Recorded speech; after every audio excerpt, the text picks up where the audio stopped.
that basis then. So we're on to agenda item 5, which is the annual governance statement, pages 23 to 78 in your pack. Handing over to Paul and then to Leah. Or directly to Leah. Thank you, Chairman. I think we're handing directly to Leah, and then I'll come in as necessary. Thank you. Good afternoon, members. I'm Leah Mustoe-Shinton, Group Manager for Assurance. I am presenting the report on the annual governance statement 2024-2025. That's in pages 23 to 77 of your report pack. So I'll give a brief overview of the annual governance statement. So the annual governance statement is required by the Accounts and Audit Regulations 2015. The annual governance statement 24-25 covers the period the 1st of April 24 to the 31st of March 25 and forms part of the Council's Statement of Accounts. So the annual governance statement focuses on the governance of the Council. So it focuses on what governance is. So good governance is about how the council ensures it's doing the right things in the right way for the communities it serves in a timely, inclusive, open and accountable manner. The annual governance statement spans the whole range of council activities and includes those designed to ensure that we implement our council's policies in practice, that we ensure that council's values and ethical standards are met, statutes and regulations are complied with, and that our financial statements and other public documents are accurate and reliable. The annual governance statement is drafted in accordance with the SIPFA guidance on delivering good governance in local government. And the annual governance statement you will see includes at section 2 of the annual governance statement, a self-assessment against the 7 SIPFA principles of good governance. So within that section, I include things against those principles that we do really well and some things that we need to improve going forwards. In section 4 of the annual governance statement, we're required to set out any significant governance issues identified during 24-25. There was one significant governance issue identified during that period, and that is joint commissioning arrangements for health and social care. You will see at the final table of the annual governance statement, the planned action during 25-26 in respect of that significant governance issue. So the Audit Committee did review this annual governance statement in draft form at its meeting in April 25. This was signed by the Chief Executive and published for the period of public inspection and external audit. The annual governance statement now comes back before the Audit Committee in its final form for approval to be signed by the leader on behalf of the Council. Amendments made to the annual governance statement in response to its external audit are shown by way of track changes in the appendix. Happy to take any questions, members. Thank you. Any members' questions for the AGS? Peter? Yeah, thank you. It is quite a chunky document. So I've got a couple of questions, so bear with me a bit. I guess the first question is, obviously we saw this last April. Have there been any material whistleblowing reports, information of commissioner investigations as detailed in this report since the committee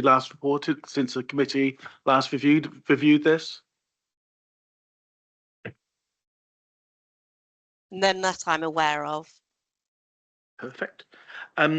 Second question, we talked a lot about, in terms of when we had the shareholder meeting at the last audit committee, about rights of access and what visibility the council, the group audit committee gets. And there was a piece of work ongoing to review the governance around those arrangements. Has that been completed, I guess? And what were the outcomes of it in terms of what the members here at the audit committee sees?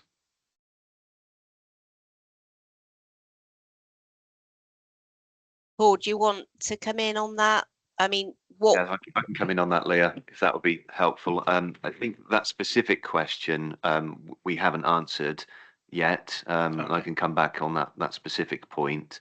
The wider review of the Article 21, which is the part of the council's constitution that looks at the governance of the council's companies, has concluded, but that doesn't mean that governance reviews don't continue and we don't find other ways in which we can improve. And I'm conscious that I wasn't at the last meeting, Yeah. but I know at a previous meeting we did have quite a wide-ranging conversation about access by this committee to information. So I can pick up on that specific point and come back to you and the wider committee.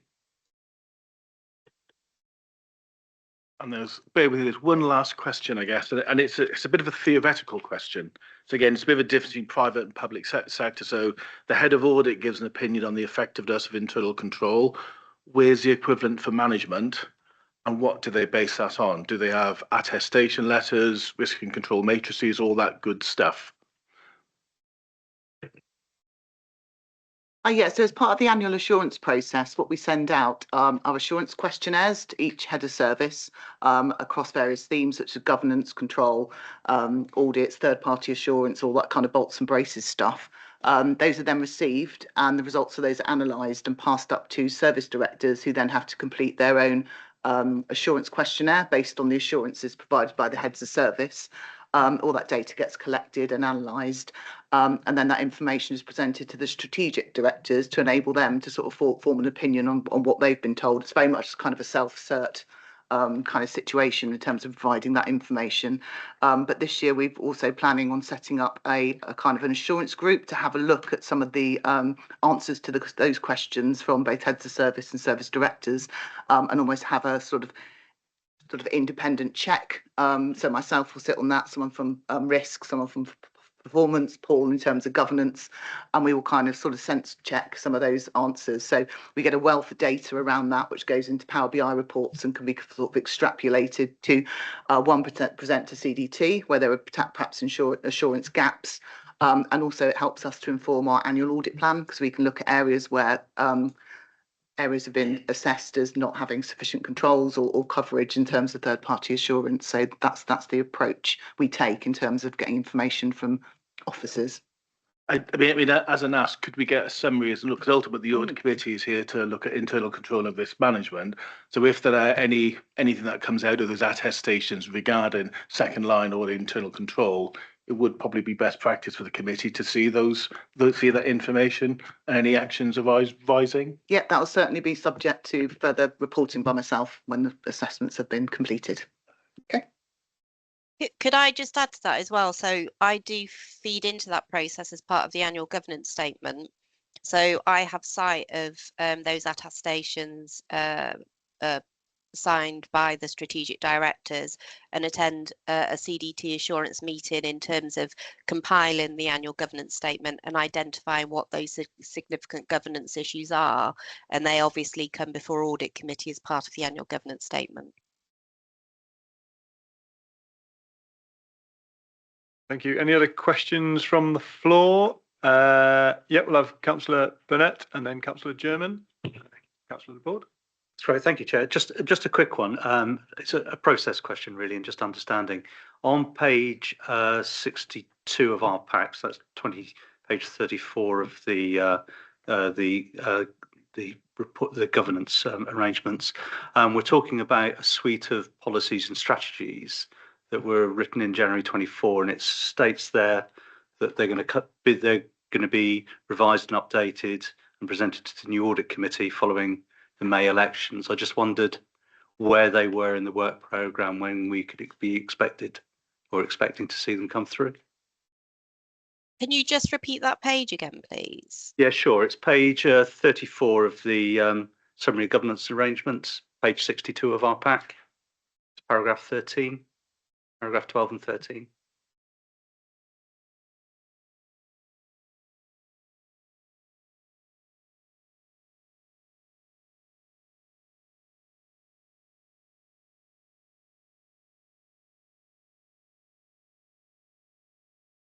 Yeah, I don't know if Zoe is able to come in on that. So Yeah, sorry, I've just Yeah. located the Sorry. page. Yeah, so they're a suite you. of our kind of internal audit and counter fraud policies, which I believe came to the audit committee in January 2005. They are currently being updated as well and are due to come. They were due to come to this audit committee, but due to the length of the agenda, they're going to be presented to you in the May's audit committee instead. For the record, I meant 2025. Great, thank you. Councillor German. Thank you, Chair. 3 questions, if I may.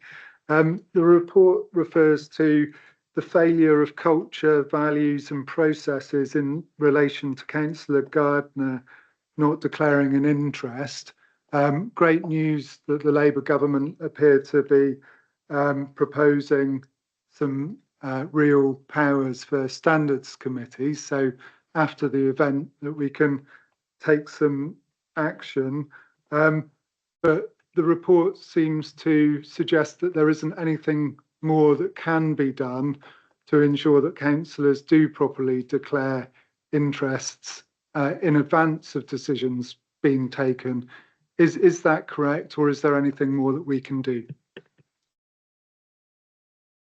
Thanks, Councillor German. Yeah, it's not an easy one in terms of you know, it's incumbent on members to know that they've got interests and to declare them as appropriate. And essentially, that was the issue that we had in the circumstances of the member referred to. In terms of what officers can do, it's just that continuing replaying out of the message to make sure the members are aware that they have a duty to declare interests, and we have to keep on rolling out the training for that purpose. I think not just that, but also just maybe a timely reminder to members, periodic reminder would be maybe helpful. But it does ultimately come down to the fact that members are responsible for declaring their interest, and if they fail to do so, then it's difficult when there's an emerging interest that maybe officers weren't aware of at the time of the meeting, which I think was the case in point. Thank you. And likewise, officers, it's incumbent upon officers to self-declare and understand the processes and the policy stated in FR3. So how can the audit committee be assured that officers are following this policy and that policy is being effective? And my follow-on question to that is, following on from Peter's question, the whistleblowing policy in the minutes of the last meeting was coming to this meeting, but it's not on the papers. So what's happened to that? And how can we be assured that the whistleblowing policy is effective, the right word, is in good health, is an indication of silence in the report about officers' declarations of interest and no whistleblowing policy actions having been taken, an indication that we don't have assurance in this area, or is it an indication that we're acting to best practice and there's no whistleblowing policy, whistleblowing been happening because everyone is absolutely following what they should be doing? How can the committee be assured which is the case? Thank you. Yeah, so in terms of officers and members' declarations of interest, we've recently completed an audit on officers' declarations of interest, which is in draft, and the results of that will be brought to the attention of this committee. And in Q4, we also have a piece of work planned on members' declarations of interest. So once again, hopefully that will give the committee some independent assurance in terms of those arrangements and processes. In terms of whistleblowing policy, this is a timely query. We've recently updated our whistleblowing policy and processes to make them more effective. It's currently in draft. It's been reviewed by the monitoring officer, head of legal and HR in light of the new Employment Rights Act, which got sent over the Christmas period. It's also been picked up by the trade unions, who are very interested in that as an employee policy. and is currently with them and being circulated around their members to make sure that it's robust. In terms of the Audit Committee receiving the whistleblowing policy, when we looked into the Constitution, it's currently a role of the Standards Committee. So that whistleblowing policy will go there first in February and then onward to the Audit Committee in May for them to have a look at it. Thank you. It probably would have been helpful if someone had advised the Audit Committee of that when it was raised, and rather than saying it would be at the January Audit Committee. But there we are. Thank you very much. I think, if I'm correct, there was some discussion around in terms of the agenda for this meeting and the May one, and this being full and sort of retrospective. And actually, I think the whistleblowing one was also considered more appropriate for the next one, which is a forward-looking agenda. And I was happy and approved that was the case, that those items and the other policies that were raised before did move to that next one. So as chair, happy to acknowledge and accept that was a decision that I took along with officers.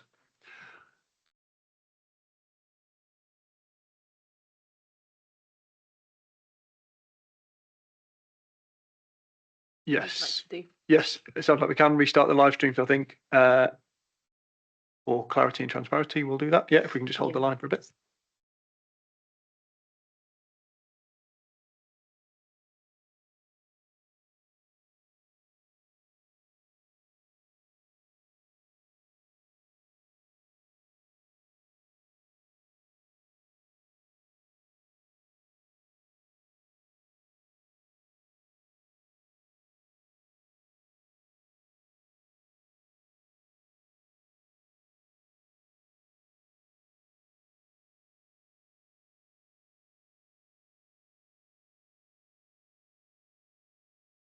Sorry, Karen, we were going to bring you in first, weren't we? If we're good to go? No, we're not started yet. Sorry. On your mark. There. Get set. Thank you. I thought you'd nearly forgotten me, but you haven't. Okay, my question. Sorry, Karen. If you just hold on for a second, Oh. just wait for the live stream to go, and then we'll have Karen, Jim, and then Andrew. There's no further questions. Sorry, Karen.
Okay, apologies for the delay. Councillor Laborde.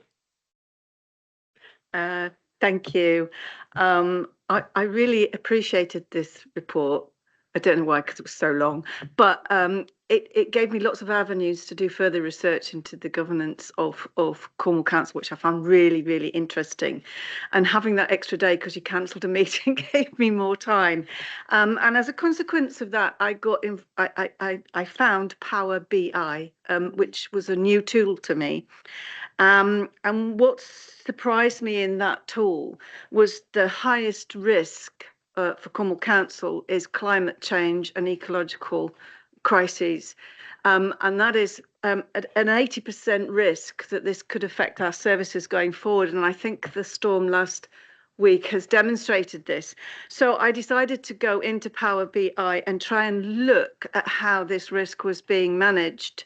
And it's really difficult to assess because I think the idea was to embed policies across the whole council. So there's bits happening all over the place. So there is actually no button. If you go on to Power BI, you can see all the buttons in relation to those other things.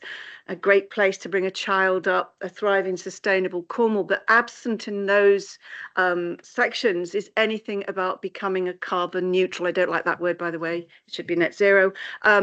It is, there's nothing there that we can access, and it would really help if I am to monitor Cornwall Council's ability to respond to climate change. I need to be able to see that in one place in Power BI.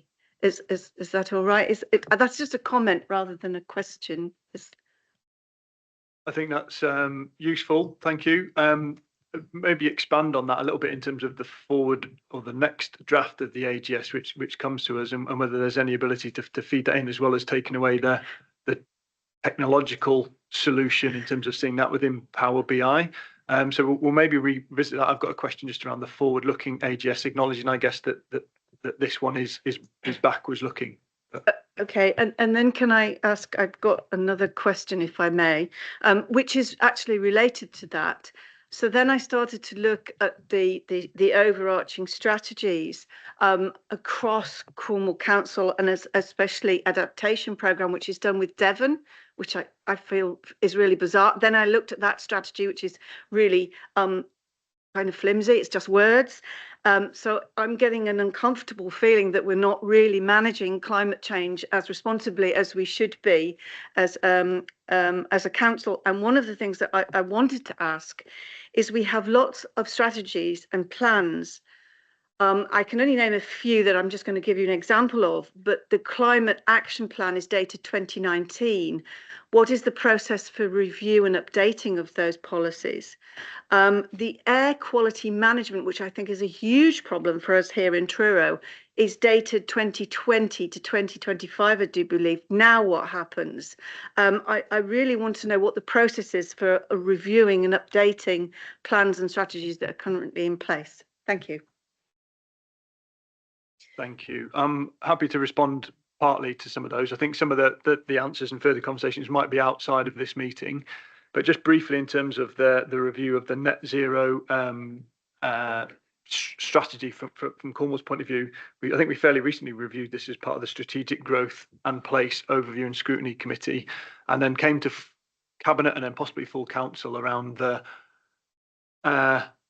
repositioning of Cornwall Council's ambitions in terms of net zero by 2040 instead of 2030 or 2045, I think, to align with sort of government targets and the external support and legislation, I guess, that was needed to do that. So that one that you've mentioned has been done, but I think that the scrutiny committees are largely the place where these take place. And similarly, from an air quality point of view, what we might need to do is take detailed answers to those and come back to you outside of this meeting, but a fair point in terms of deep diving, looking at policy and strategy dates and when they're due for review, and holding people to account to make sure that they're in time and in line with expectations, if that's okay. Any officers want to add to any of that in terms of the response? Okay. Is it on this point? Yeah, hopefully a helpful one. Just thinking about that, I can think of a page on the website which says these are all the council policies, these are when they run, this is when they're up for review, this is the process. And it might just be useful from a governance perspective to have that easily in one place so councillors and the public can see that. Thank you. A suggestion. Anybody able to take that away and potentially action? Can I come in, Chair? Thank you, Leah. Yeah. So in terms of the page which Councillor German refers to, that is being looked at and making sure that when we do go through this AGS process, what we refer to as the council's code of governance, which is basically all of its strategies, plans and policies as a whole, it's recognised that we need to ensure that that is in one easy accessible place. So I can certainly take that away and liaise across with relevant officers to ensure that that piece of work is done and it is updated, just so it's easy both for members, officers and members of the public. Great, that'd be really useful. Thank you.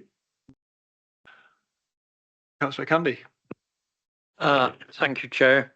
Going on from what we were talking about with about standards and code of conduct, as we had so many new councillors elected for the first time into local government last May, would a quick refresh of code of conduct be appropriate now they've found their feet and understand what the role is? Can I just confirm whether is that specifically around declarations of interest or more broadly in terms of code of conduct? Going on from what was previously said about declarations of interest, because that's the important thing in it, but generally touching on code of conduct. I think declarations of interest are the intangible thing you don't know about until you actually start serving. Thank you. So as I understand it, Simon Mansell runs annual training, so it's due to run sessions again in May. So there's an annual update, and that will be an ongoing thing. Clearly, that might get overtaken by events if the code of conduct regime changes by virtue of legislation. So we'll keep that under review, but the intention is to roll out refresher training in May. Thank you, Chair. Thank you, Paul. Okay, no more questions from committee member. Sorry, Councillor Parsonage. Thank you. Just following up on Councillor Candy, I think it's important, excuse me, the code of conduct is undertaken by everybody. From experience, having been here for 8 months now, I have found that the code of conduct may be a bit of a challenge to some of the existing members who are back again as well.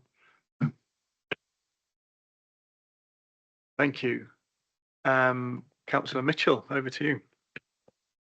Thank you very much, Chairman, and thank you for allowing me to speak.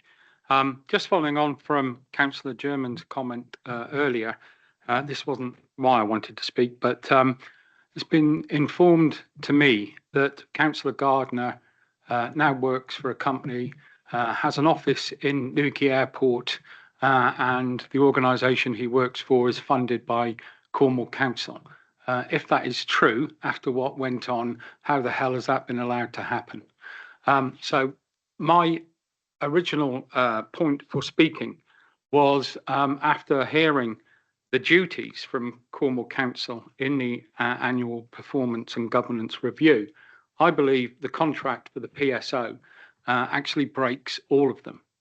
I've tried to ask questions. I seem to be hitting a brick wall with officers here at Cornwall Council. So I've come here today to actually hope that committee members are as appalled as I am, that it's now in the media today that Easton went bankrupt owing Cornwall Council £1.6 million. It owed Gatwick 300,000. So we let them get away with 5 times what Gatwick did. I don't know how that happened. The usage of a plane, which was twice, if not 3 times bigger than the capacity that was needed, as it was also reported at an earlier overview and scrutiny committee meeting this morning, that 80% of the seats were empty. We've been chucking out tens of tons of thousands of CO2 that absolutely goes against every environmental policy for this council. How's that been allowed to happen? And also, Skybus are now selling tickets for the summer, and they only have a contract to, I believe, March. So there's a lot going on. I don't think it's any value for money. So I'm hoping members of this committee will ask our external auditors to do a full value for money investigation audit of the PSO contract, which was let. I tried to get it discussed in public last time. The committee was advised legally that we had to do it behind closed doors. I still contend that that was totally and utterly wrong. It's not in the public interest. And as our leader said last week, we are facing one of the hardest budgets this council's ever had to set. 1.6 million would have taken 1% off the council tax increase. It's an absolute disgrace. Thank you. Thank you, Councillor Mitchell. Sophie? Absolutely do. Well, thank you for raising this in relation to the AGS and the elements of the AGS which flagged and talked to several of the areas that you've raised in terms of it being relevant for this audit committee. In terms of the request for next stage and external auditors to look into this in greater detail, I'll need to get some advice from officers about the legitimacy, if you like, of that being the process.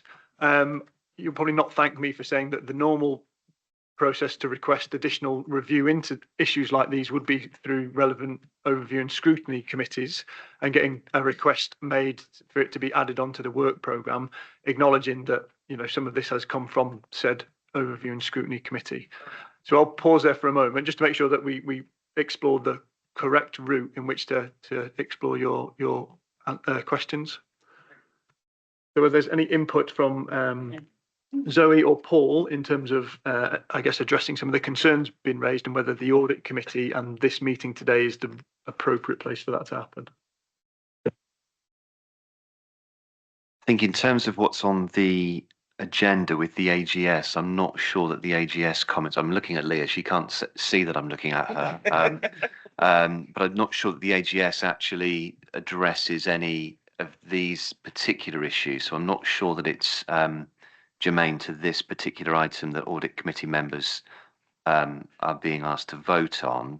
I think there's a wider question with regards to how an audit could be made into the PSO, and now I'm going to look at colleagues in the finance side of things to double check on how it works with our external auditors, or if normally we would go through internal audit first. That's a question born from my own ignorance rather than anything else. Thank you. In a moment, Peter, Zoe, anything to add or any further officer responses to that? Or we can take this away and get a more fuller and comprehensive response to Councillor Mitchell if we're looking for further answers. Could I just add, Chair? Could I just add a couple of comments? So in terms of what Paul has said, I would concur in terms of this AGS. So obviously the AGS is backwards looking. It's for the period 24-25. I know some of the issues which Councillor Mitchell has raised are ongoing and forwards looking. So for me, it substantively doesn't fall under the AGS in terms of affecting the vote before members today on the AGS. In terms of the wider question, I'll defer to the audit experts who are in the room.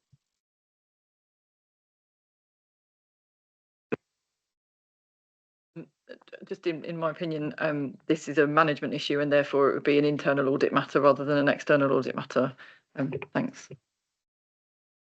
Okay, Councillor Mitchell, we'll come back to you with a fuller response based on some of the considerations that we've had in the meeting. Councillor German, and then if Peter wanted to come in. Sorry, I appreciate the question may not be for audit committee, but I do feel that the question has been publicly raised about former Councillor Gardner's employment, and it would be in the public interest for the council to respond to that question. So we do know the facts of what is happening there, or not, as the case may be. So not through the audit committee, but it has been asked in a public session.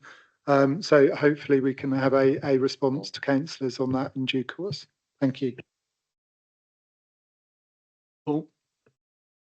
just to say that we've heard the question, and I think it's incumbent on us to take that away, as you suggest. It's news to me, so I'll need to ask colleagues for support, but we'll come back to you. Pete, was there anything you wanted to add? Okay, thank you. Questions noted. Appreciate we're not necessarily able to provide full answers to all of those right now, but we'll come back to you. Okay. Just from my point of view, in terms of the AGS, I think acknowledging that it is very a backward-looking document, and we did see sight of this. Apologies, we didn't. The committee saw sight of this on the 11th of April, some time ago, and has now got track changes in terms of areas that have been updated. I'm quite interested in, and I'm sure committee members are too, in terms of how we now feed in and view the next version of the AGS, which is not far away in terms of the draft version that we'll see in May. How we get visibility and input into some of that based on some of the questions actually that have been raised today. And if there's any reference, I think in a previous meeting there was suggestion that the AGS template or framework was going to be changed to reduce it somewhat and maybe make it a bit more user friendly. So any summary on what that may entail? And I think that's probably it from me. Thank you, Leah. So yes, Chair, we had updated SIPFA guidance in May last year in terms of pulling together annual governance statements going forwards from 25-26. That template is much shorter and it focuses more on outcomes, so it will be easier to digest for members going forwards. In terms of member input, the process we go through at the moment is that we work across different officer teams. So I work across with the audit committee, with the audit team, and then we get input from all services through the assurance statements that have been referred to earlier in today's meeting, and then we feed that into CDT. As you say, that currently comes before members in draft at audit committee. If members are wanting to consider alternatives to ways you're able to input into the AGS before it comes to you in draft, we can obviously look at that. Okay, we'll take views of the committee on that. Peter? It might, well, for me personally, it'd be helpful to see, so you talk about assurance statements which officers sign off. It'd be really helpful to see what that looks like. And then from an audit point of view, you know, what, yes, you have internal audit gives some assurance, but you'll also have other second line sources of assurance, what they are, and what allows officers to positively sign off on these things, because then that would then give you the full gambit of when an officer is saying, to the best of my knowledge, I have not done da da da da da. You know the basis on which they make that disclosure and where they get that information from. So that sounds a bit like showing some of the workings, I guess, prior to the presentation of a draft AGS. Yeah, so because that's your key piece of assurance is your officers sign off, and just having visibility of what that includes, and then so Zoe, some sort of assurance mapping that says this is where the officers then get their assurance from, because it's not just internal audit. So then as a committee, we just have a full view of where are the sources of assurance, what are members attesting to, and what they're not attesting to as well. Okay, I propose we take that away as a suggestion. Thanks very much. In terms of, we want it to be workable and not actually add to further, papers if we're looking to refine this down. But how we summarise some of that, I think, would perhaps be useful. I think just by timings, because I think the presentation of this AGS has been delayed from November or even before. So actually, it's only a few months before we see the draft for the next one. So I think this is probably going to be more fresh in our minds. So even actually attending that meeting when we review the draft with a bit more focus in what it is and how we can influence it might be advantageous as well, just in terms of bit more ownership, if you like, in terms of the draft before we move on. So we'll take Pete's suggestion away. What that looks like in practice still to be determined, but as I say, it's only 4 months away, and we'll be looking at the draft for next year. So we'll be scrutinising that perhaps in a bit more detail. Does that sound reasonable? Yes, Great. Chair. Okay. Unless there's any further questions, we'll look to the recommendations and any amendments to those. But the recommendation is on page 23 of the packs. I'm going by page numbers rather than sort of the one in the top left, if that helps for people online. So the recommendation is that the 24-25 draft externally audited annual governance statement, as set out in Appendix 1 of the report, be approved as a final version to be signed by the leader on behalf of the council. Can I have a proposer for that? Thank you, Councillor German, and a seconder. Councillor Leland, thank you very much. All those in favour? Any against? And any abstentions? Thank you. Passed. Thank you, Leah. Thank you, members. Okay, we'll go on to agenda item 6, which is the 2024-25 Statement of Accounts and Audit Findings Report. So this is on page 79 to 388. I think I'm handing over to Tracy to introduce. Yeah, sure. So yeah, you've got the Statement of Accounts and Audit Findings Report in your pack. So I'm going to hand over to colleagues that we've got online from Grant Thornton today, who are going to talk you through that. The auditors have been reporting their interim findings through their audit work to committee members throughout the summer, and you had the most recent one back in November as well. So today is the final audit report, and if approved, that means that we'll be able to sign off our Statement of Accounts for 24-25, and that's well in advance of the deadline at the end of February. Even with the delay to the audit committee, we're still within time there. So I'm not going to say much more about it. It's a lengthy document. It's technical, so we have run an informal session as well, for which I hope helped sort of talk you through the main points. And I'll hand over. I think we've got David on the line. Who's behind me? Yeah, there he is. So I'll just hand over to David now. Thank you. Thank you, Tracy. Good afternoon, Chair. Good afternoon, members. Sorry, I can't be with you in person today. It sounds a bit cheesy. David, if you can, sorry, just hold there. We've got some volume issues at the minute, so we'll just try and either turn you up or whether there's anything your end potentially you might be able to do to increase your mic volume. I can hold it a little bit closer if that helps. It does. Can you turn up on your laptop at all? Any mic or Let's have a look.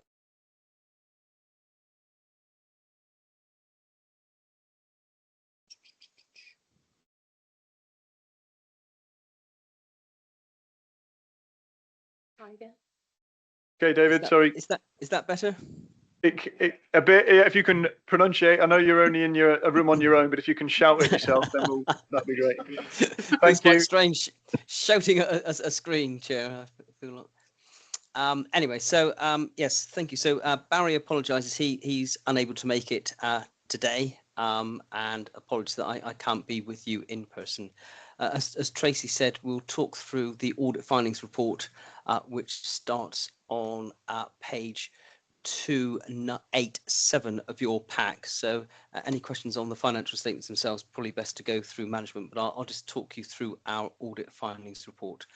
There's only one member of the current committee that was there at the time, but our audit plan for 24-25 went to the audit committee on the 11th of April, and that sets out the work that we are required to do under the Code of Audit Practice, which is the framework that all external auditors work to. And our work is in two main strands. One is the opinion on the financial statements, which this audit findings report primarily covers. And also we have an assessment of the Council's VFM arrangements, and that auditor's annual report went to the November Audit Committee. And those who were there at the time might remember that my colleague Lisa Robertson joined us remotely and talked you through that. So as far as this is concerned, this audit findings report concludes the audit. So apologies really for the length of the report. This is what auditing standards require us to communicate to you as an audit committee. You'll probably be relieved that I'm not going to take you through it on a page by page basis, Chair. So with your permission, I'll just cover a couple of key points as far as the audit findings report is concerned, but we'll be more than happy to take any questions on any aspects of the report or indeed the wider external audit process. So the financial statements were produced by the deadline of the 30th of June, which is 3 months after the Council's year end, which, given the size and complexity of Cornwall Council, that's a fantastic achievement. There are still local authorities up and down the country that haven't produced their accounts yet. So the fact that we're discussing the completed audit just puts you into context in terms of your performance. So that in itself is a good achievement. And also it's important to recognise that there are only 2 major adjustments to the accounts, which we highlight on page 292, and neither of those impacted either the outturn for the year, so the end revenue position, or the amount of usable reserves at the end of the year. And again, that's really important for 2 reasons. First of all, it demonstrates that the Council's financial reporting in its statutory accounts is accurate, which has got to be a good thing. But I think equally as importantly, it does give confidence that the financial reporting and the budget monitoring throughout the year is based on accurate information, so that management and members are making informed decisions based on accurate information. You could end up in a situation whereby the auditors issue an unqualified opinion on the financial statements, but exaggeration of effect, every number has changed, in which case, whilst you might be pleased with the resulting clean audit opinion, it doesn't give any confidence whatsoever as far as the audit is concerned. This audit findings report was written on the 18th of December, and there were a small number of items outstanding at that time, which we set out on page 293. The final partner review has been completed. We're aiming to sign our opinion on your accounts tomorrow. The letter of representation, we're expecting or hoping the audit committee will sign and approve that this afternoon. You've just approved the annual governance statement, and we've received the final version of the financial statements. We've checked those and those are satisfactory. So as far as we're concerned, Chair, our audit work is complete for 24-25, and we will issue our opinion on your accounts, an updated version of this audit findings report, and a final version of the auditor's annual report covering value for money tomorrow. There's just a couple of things that I wanted to draw your attention to, one of which is the new AGS format on page 334, which you've helpfully covered with some input from Leah there. So Leah, thank you very much for that. And as Leah said, the expectation is that in future annual governance statements will be much more focused. And I think that's a good thing in terms of officers writing it, also members reviewing it, and also it will be much more relevant to readers of the accounts and other stakeholders. And then finally, the other issue that I wanted to draw your attention to was the fact that this year the financial statements publication deadline is the 28th of February, which we're going to comfortably meet. In 25-26, that gets brought forward 1 month to the 31st of January 2027. So again, even if we just repeat what we've done this year, then we'll be in a position to comfortably meet that. But in 26-27, so 2 years hence, that deadline gets brought forward by a further 2 months, with the deadline being the 30th of November. So this year we were complete in terms of the field work by early December. So again, sat here right now, I feel comfortable that both the finance team and the external auditors will be in a position to meet that 26-27 deadline, which again is a really positive statement to make at such an early stage. So that's all I wanted to talk through, Chair, really. The audit findings report is lengthy and complex. The accounts themselves are lengthy and complex. So I didn't see there's any merit in talking you through 80 pages of that, but we'll be more than happy to take any questions on our audit findings report. Thank you. Thank you, David. And just before opening up to members, just to reiterate really in terms of, well, and thank officers and external auditors, the huge amount of work that's gone into these reports and accounts. Our role really today is to receive assurance and to approve these. Obviously, with particular reference to the audit findings report, we're not really tasked with deep diving into any of the data or the statements of account, because clearly Cornwall Council's internal teams and our external auditors have done a fine job of that over recent months. So I'll open up to the floor, but just a reminder really of our role in terms of any review, high-level assurance, particularly with the audit findings report, rather than detailed statement of accounts. Having said that, open to any questions. Councillor Candy. Well, it's just a brief one, given what David has said. I think we should congratulate the finance team for getting all the data together in June, when other councils are struggling to get theirs done now. And it is reassuring to know that if we can keep meeting that time scale, we should be okay, not just for 26, 27, but 27, 28 time scales.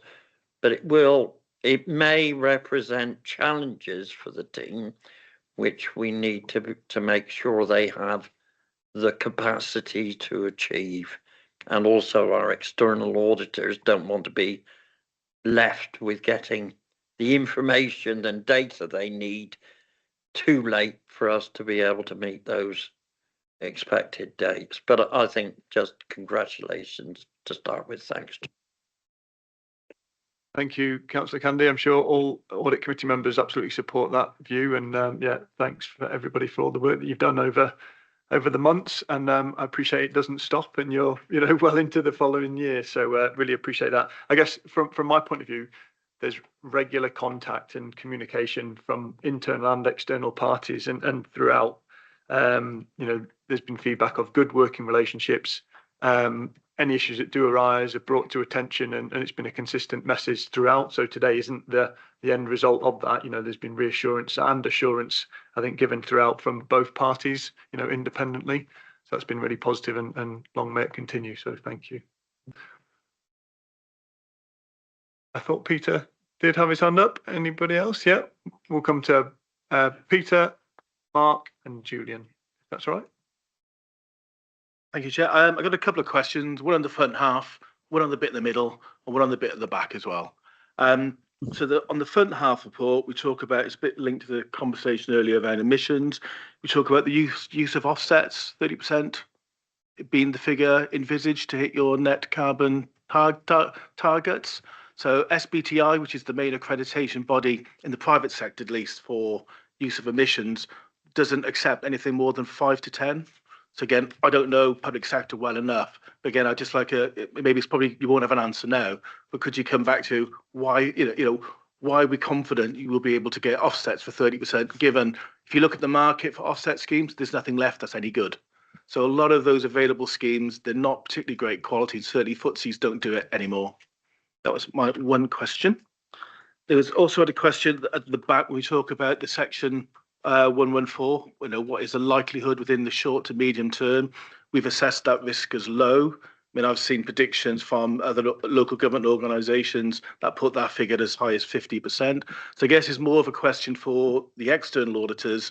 How comfortable are they with management making that assertion, in as much as you can forecast the future, that we assign a low risk to that, given the state of other public sector bodies?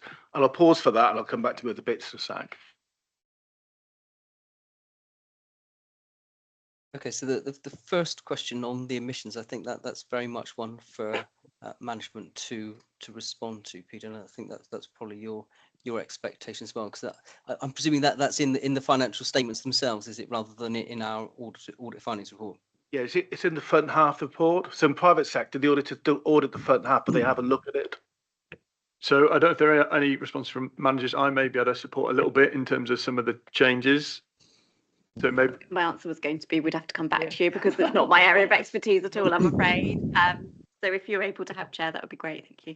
Okay, I will answer, but I'm happy to be challenged or told that this is completely wrong. So I think it refers to in terms of achieving net zero, and Cornwall Council, as I mentioned earlier, actually, in terms of realigning expectations and year by which they hope to achieve to become net zero as an organisation, pushing it back from 2030 to 2045. And part of that is about aligning more with private sector and best practice in terms of only looking for a maximum of 10% of offset carbon credits as opposed to what was there. So Cornwall Council still aims to be 90% net zero by I think it is 2030 as an organisation, but then have less reliance on carbon credits, which does bring it more in alignment as described. So I can get some documentation to describe that in more detail, but I think that's part of the reason why the net zero targets for Cornwall Council have been reimagined and pushed out a little further. David, I think the other question probably came to you. It did, Chair, yes. So that was around the section 114 notification, which, for the benefit of those of you that aren't familiar with that, and apologies if you are not wishing to be patronising, I'm trying to be helpful. So section 114 notice is issued by local authority's chief financial officer, where he or she isn't of the view that the local authority is able to set a balanced budget, and they are becoming increasingly common across the local government sector. As far as Cornwall is concerned, we provide a detailed commentary on the council's financial sustainability in our auditor's annual report, and that went to the November audit committee.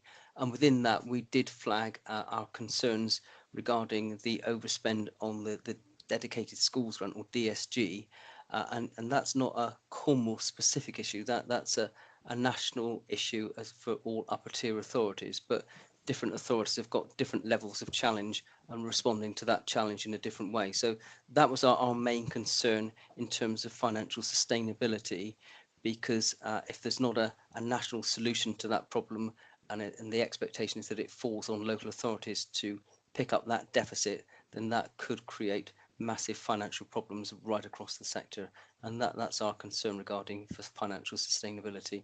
In terms of day-to-day financial sustainability, again, we're comfortable that the council has got a plan in place in terms of identifying savings and managing that process, but the dedicated schools grant issue for all local authorities pretty much overshadows all of that. The numbers are getting quite significant now, and there's also a cost, although the deficit at the moment is a sort of a sit for override or a statutory override temporarily, so it doesn't impact on your general fund balances.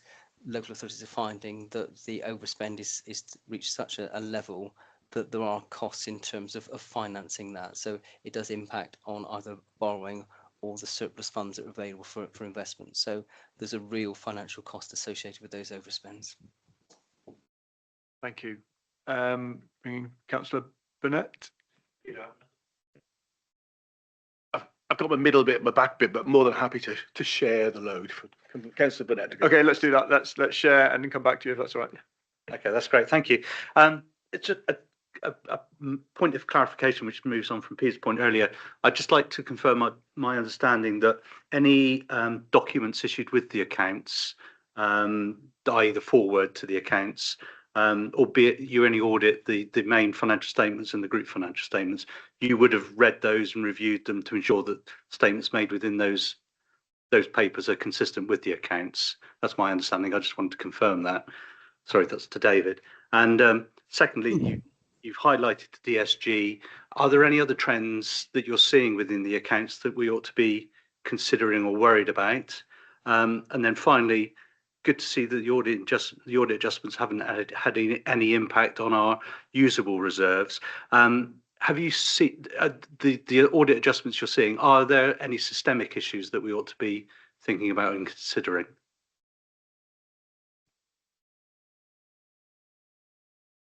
Right, okay. I've tried to make a note of those as you were going through this. So some really helpful observations. So if my scribbling hasn't captured them properly, then please come back to me in terms of a follow-up point. So yes, you're quite right. So we audit the financial statements themselves.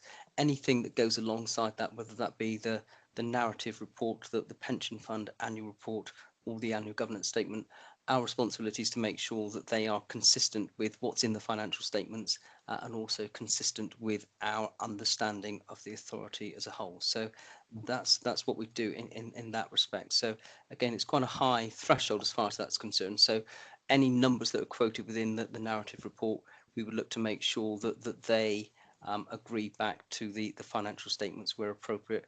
Clearly, if it's a forward-looking commentary, then that's not reflected in the financial statements themselves. And we also make sure that the commentary within the narrative report again reflects what actually the financial statements are telling. So we're not in the situation that the narrative report says this has been the best year ever, and yet the financial statements show a completely different picture.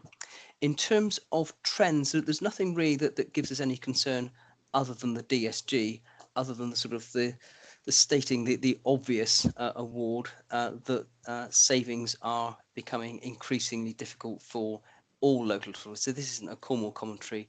This is a sector-wide commentary that all savings are becoming increasingly difficult to achieve because the easy wins were achieved many years ago. So again, each iteration of your medium-term financial plan, each savings plan for the next financial year that you develop, that's becoming increasingly challenging each year. So again, that's probably more worthy of review as we move forward. And then in terms of the systemic issues, no, nothing at all as far as that's concerned. That there's no sort of trends or deliberate manipulation of the draft financial statements. And most of the adjustments that we've made are purely as a result of the financial statements themselves being very complicated and very technical in nature.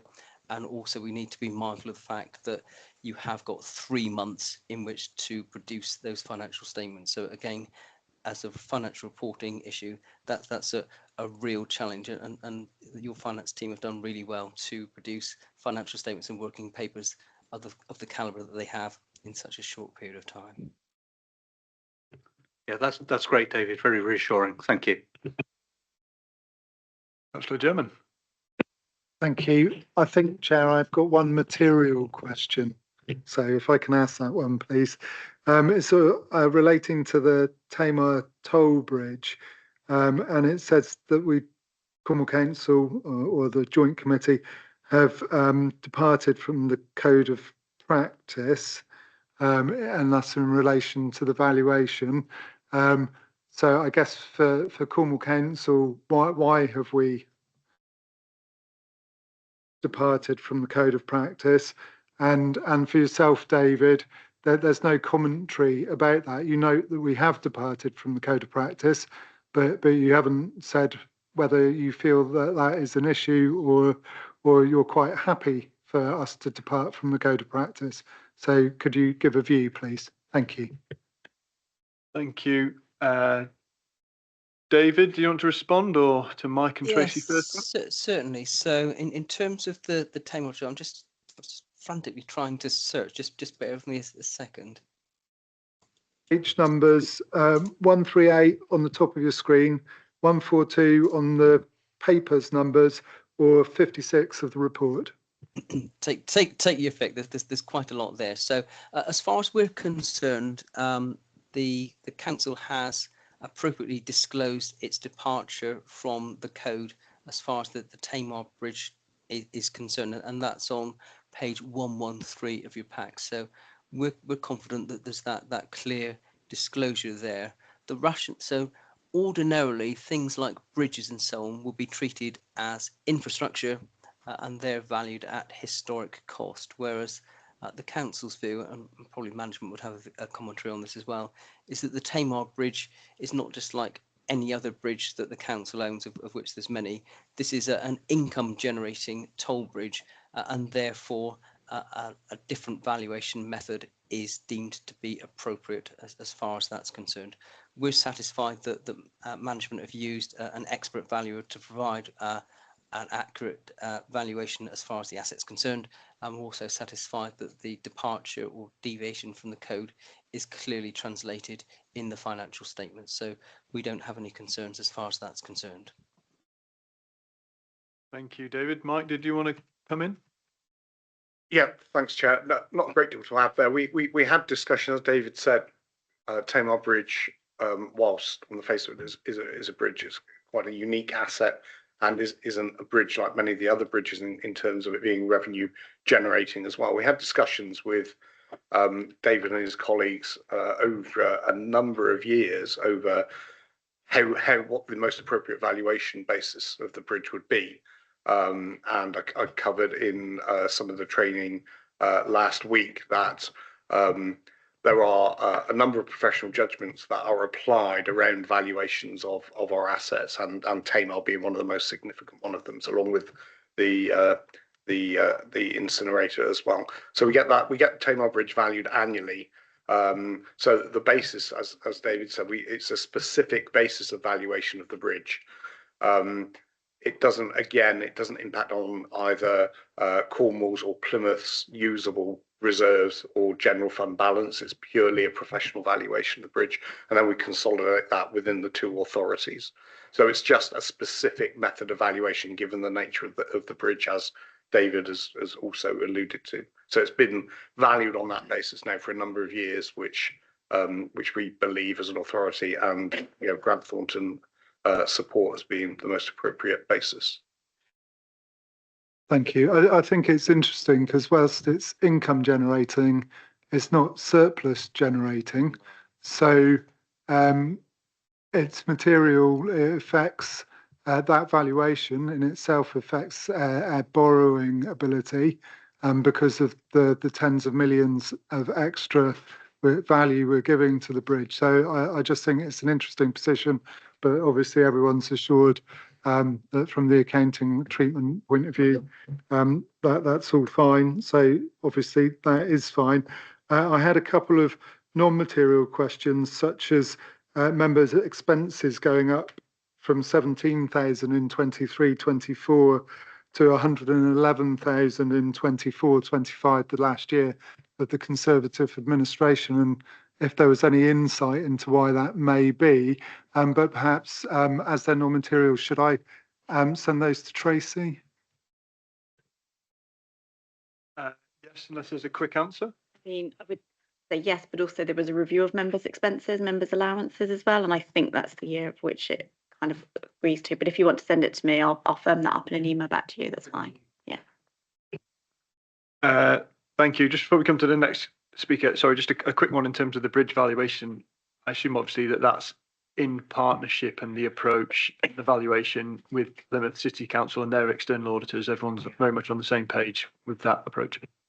Yes, Chair. When we had those discussions with our auditors a number of years ago, we involved Plymouth City Council in those discussions at the time to make sure they were aware of the outcome of those discussions. They're happy themselves that method of valuation is appropriate. Thank you. Sorry, Chair. Can I just for clarity, just state that the auditors for Plymouth City Council are also Grant Thornton. So if there was a difference of opinion, we'd have a bit more of a problem there as far as that's concerned. So although it's a different audit manager and a different audit partner, Grant Thornton are the auditors for both Plymouth City Council and Cornwall Council. I just wanted to make sure members were cited on that. Thank you. I did have visions of Grant Thornton external auditors meeting in the middle of the bridge for a bit of an audit off, but clearly that's not the case. Great. Please do. For the webcast, I am on the bridge committee. We have had it explained to us since as part of our induction and training about how this change of valuation and how the valuations are achieved. It's not an income generation, as Councillor German said, but it has to generate income in order to be self-sustaining. That's because of the Acts of Parliament under which it was set up. And I have told someone whose grandfather was on that committee, that they made a mistake in agreeing to the upkeep and not just paying off the capital costs of it. But we are where we are. I'm not going to go into that here. But I want to reassure this committee that the Tamar Bridge Committee are aware about the valuation issues. Great. We're sticking with you, Jim. I think yours is the next question, if you had one. I was only going to. Sorry, Chair. I was only going to comment on the offsetting, and I believe that the team who presented at the OSC said that they were no longer going to be doing that because it's a bit of a false way of doing things. And that's a paraphrase, not their words. Great, but that supports my attempted explanation, so we'll stick with that one, Jim. Okay, Peter, and then to Rob for questions, please. Thank you very much. On the notes to the accounts, which, by the way, they're very well and very clearly written, I have to say, I actually understood them, although I might disprove myself in a sec. Under credit risk exposure, we've got a table headed up, following exposures to credit risk, and then we have 12-month expected credit losses. Is that a typo, or do we actually expect them to be credit losses? And then my second question is that obviously we credit rate the institutions, the banks and building societies that we use.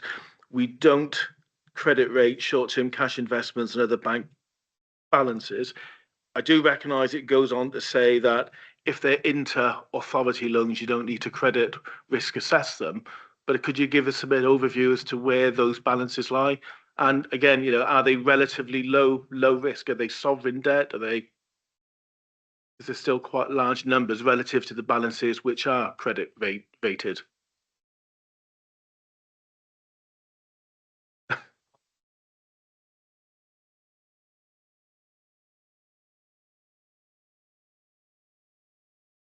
Apologies, I just didn't realise it was on. I probably just turned it on.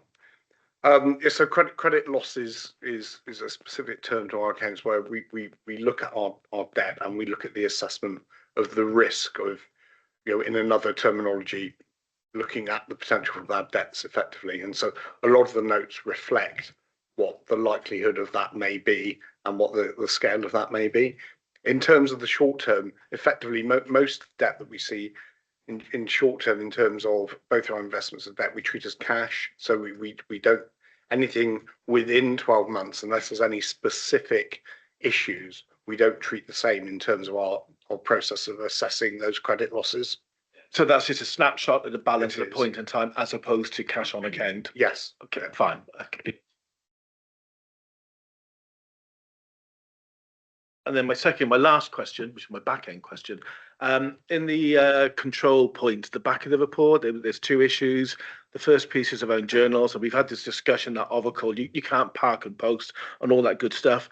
But some of the duplicate invoices flagged by Grant Thornton were fairly chunky journals. So my one question is, what do we do in terms of looking at duplicate invoice detection while getting you can't do it within the system?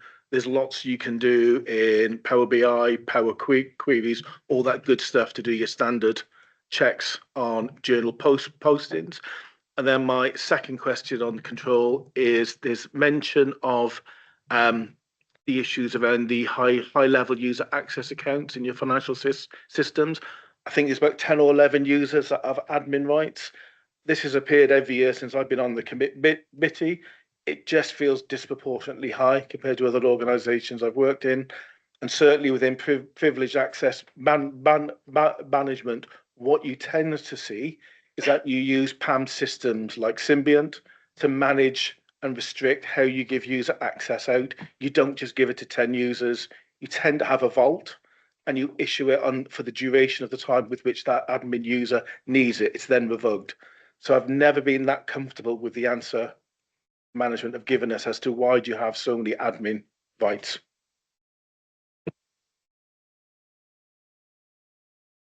Thank you. So I think Tracy, you look like you're poised to come in.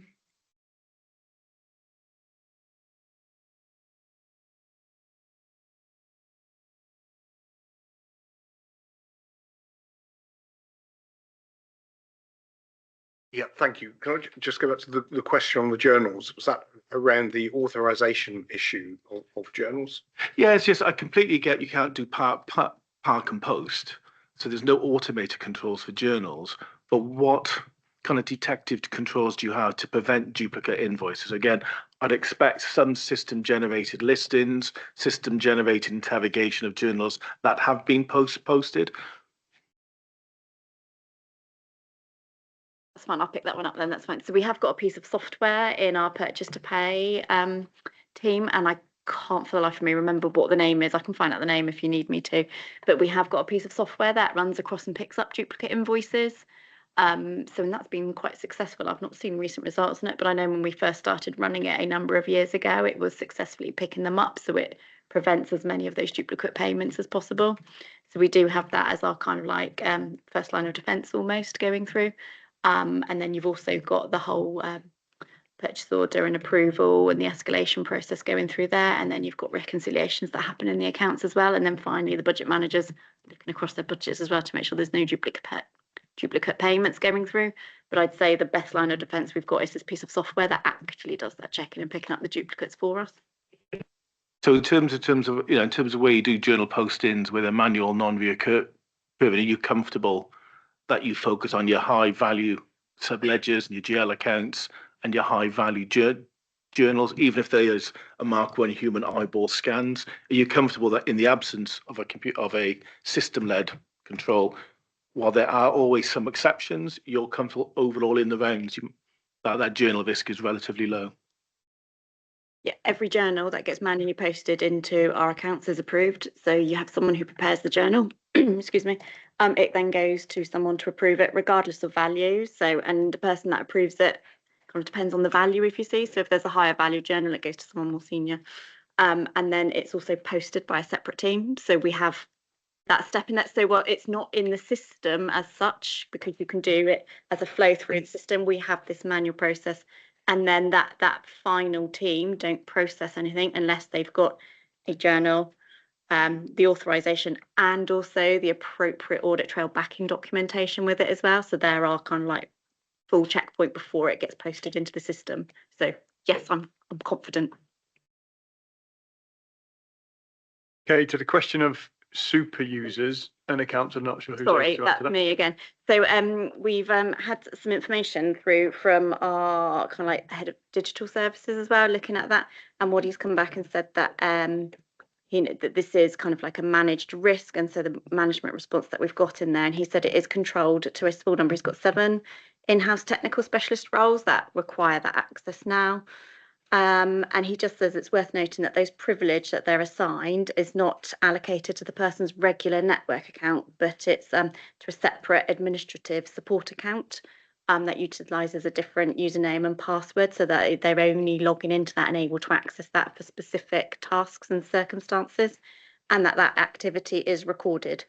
So in the use of such accounts with the minimum privilege level, sorry, don't know why that's such a tongue twister for me, required for the role, it's just that normal practice in supporting the systems, but because they've got it as a separate access to their standard day-to-day account, and then that separate access is monitored, they are comfortable with the level of risk that's been held there, and any of the checks that have taken place on it have never found any untoward access or use of it either.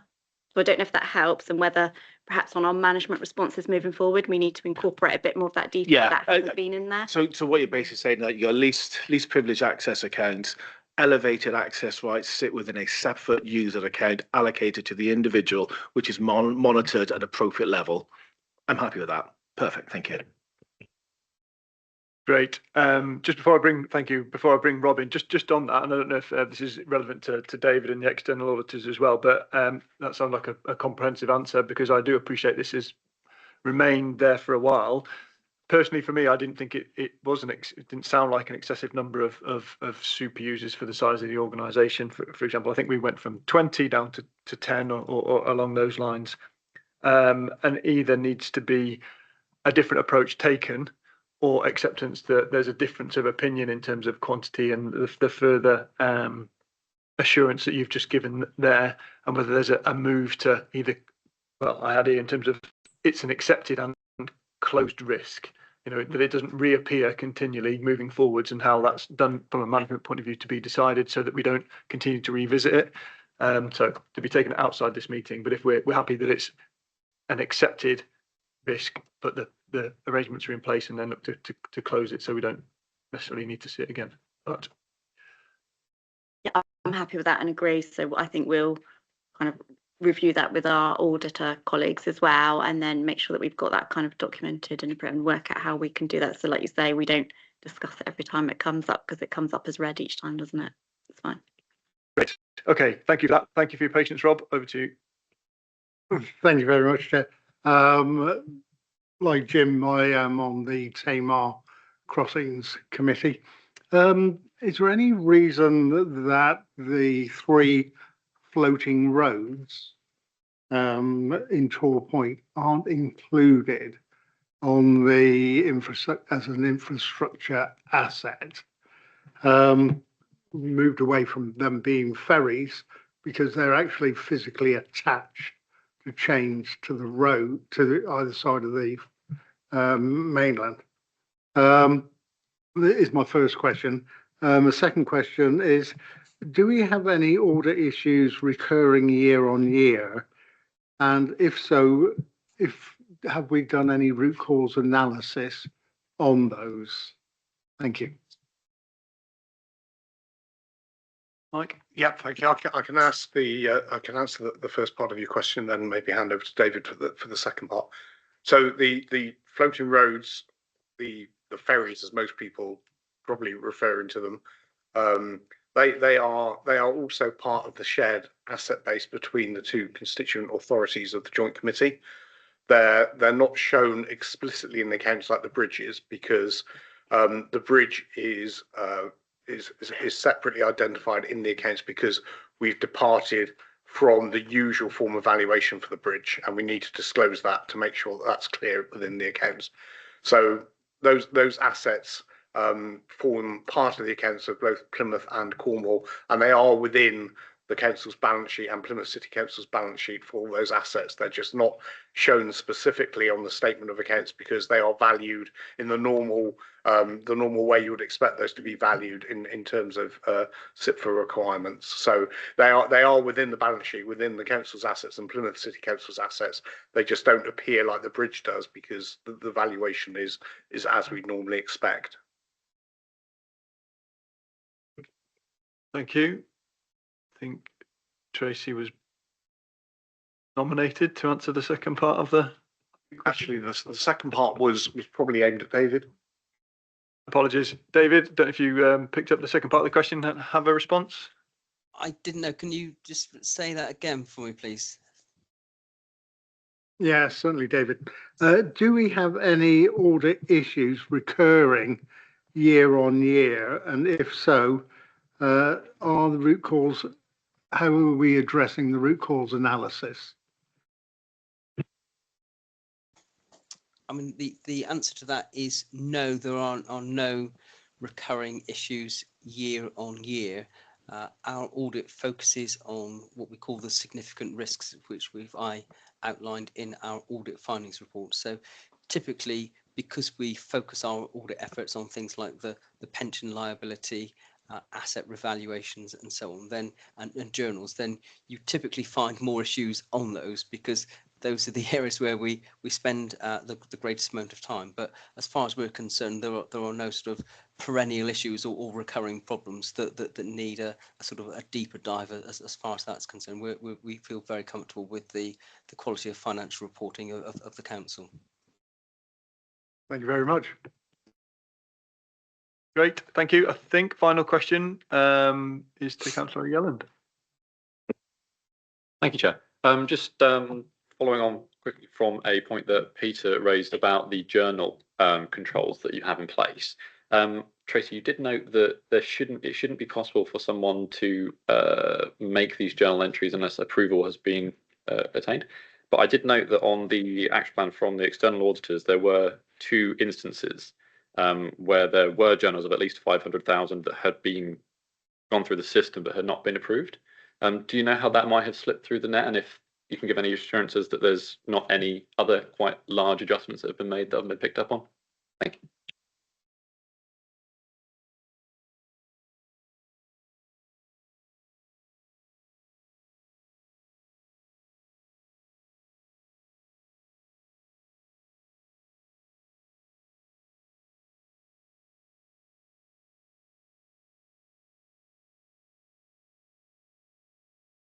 So I think just look at, so are you on page 348 of the report pack there? 344 on my pack, page 58, according to the external audit report.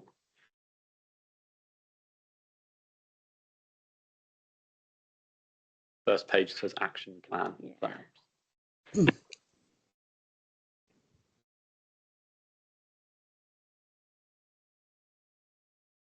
So because I think that was related, that was like, yeah, so that was from 23-24. Sorry, the one that I was looking at was the same thing.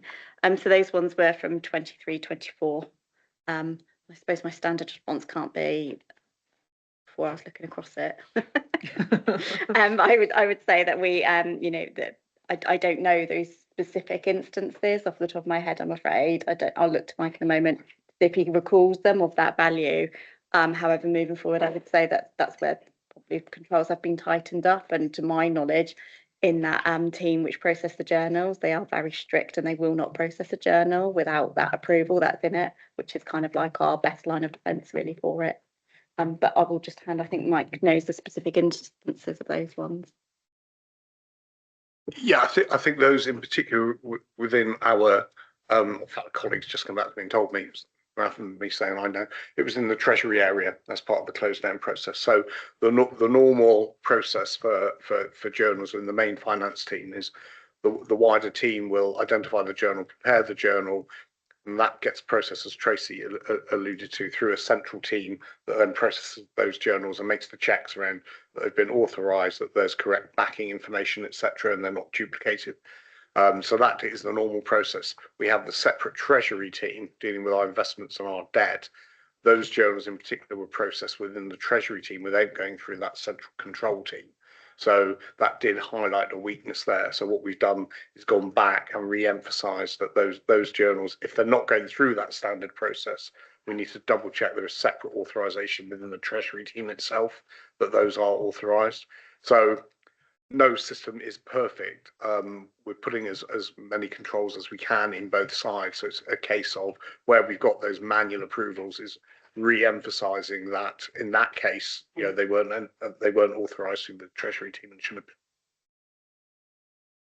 No, I really appreciate the feedback on that one. So I'm glad to hear that that's been picked up on in the past and improved on going forward. So that's good to hear. Thank you. Great. Any further questions? Okay, we'll move to page 79 of the packs then, which has 3 recommendations.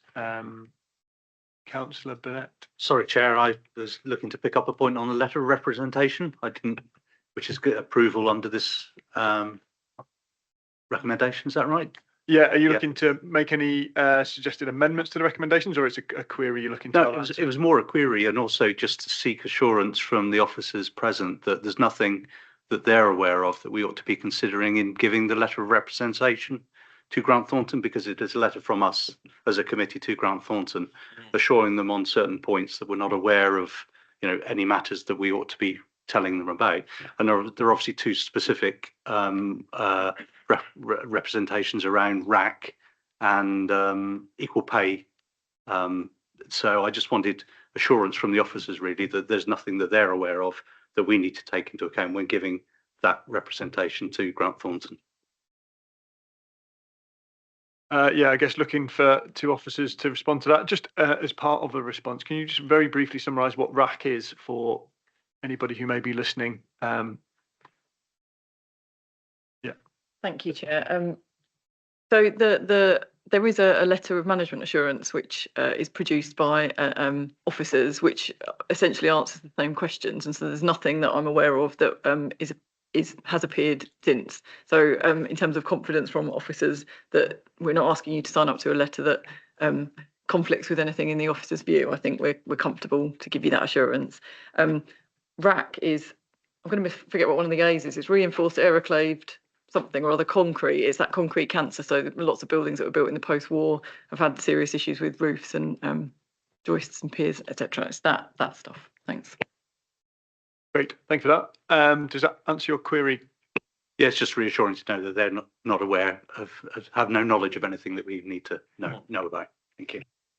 Great, thank you. Okay, the recommendations I won't read out as there's 3 of them, but please have a review.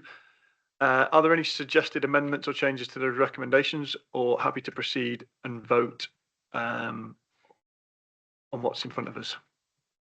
Okay, can I have a proposal, please? A proposer, please, for the 3 recommendations. We'll go with Councillor Candy, and a seconder. Go with Councillor Parsonage, if that's all right. Thank you. All those in favour? Sorry, Councillor. Okay, as a sub. Yeah. Sorry, I'm just checking a moment.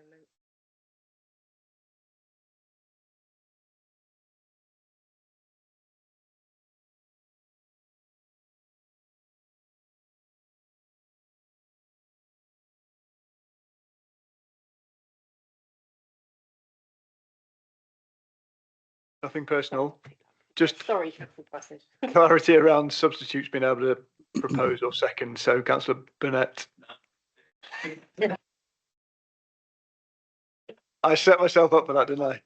Councillor Burnett, are you happy to second? Thank you. Thank you. All those in favour? That looks unanimous. Any against? Any abstentions? Great. Thank you very much. And thank you. So just to quickly check, Chair, as a substitute myself, I did second and motion earlier. Is that an issue? That's fine, Councillor Yelland. It's a slightly separate issue with this one because I haven't actually been officially notified that Councillor Parsonage was substituting for Councillor O'Connor today. So that's where that issue's come up. So I'm sorry about that, but I can talk to you about that afterwards if you like. Thank you. Okay, thank you for that. That was obviously a big item, and thank you for approving. So we move on to agenda item 8, which is no, it isn't. Agenda item 7, sorry. External audit, final auditor's annual report. And I'm going to hand over very shortly to Tracy to introduce, but just a quick reminder that we saw the full external audit final report in November, but this one has the addition of the management comments, which weren't present in November. So that's why this is back to us today. Thank you, Chair. So we've got the auditor's annual report from Grant Thornton, and as Councillor McGowan said, the report was presented to Audit Committee back in November. So you've already seen and commented on the report and the content of it. So the purpose for bringing it back to committee today is for members to review the management responses to the recommendations. So those responses are found on pages. Well, they start on page 434 in your report pack, or page 38 of the Grant Thornton report. So members will recall from the November meeting from the report previously that there was one key recommendation around financial sustainability that relates to the DSG deficit. There were 2 improvement recommendations that related to financial sustainability, 2 improvement recommendations around governance, and a further 2 improvement recommendations around improvement, efficiency, economy and effectiveness. So a total of 7 recommendations in there. So there's a total of 7 management responses within the report pack to look at today. Whilst we haven't got all the officers who are responsible for the management responses and actions outlined in there to talk in detail about them, the officers that you have got here present today will do our best to answer any questions that you might have about that. But if we need to take anything away and follow up on any actions, then we can do that. So that's as much as I was going to say. Just open up. Thank you. Open to questions.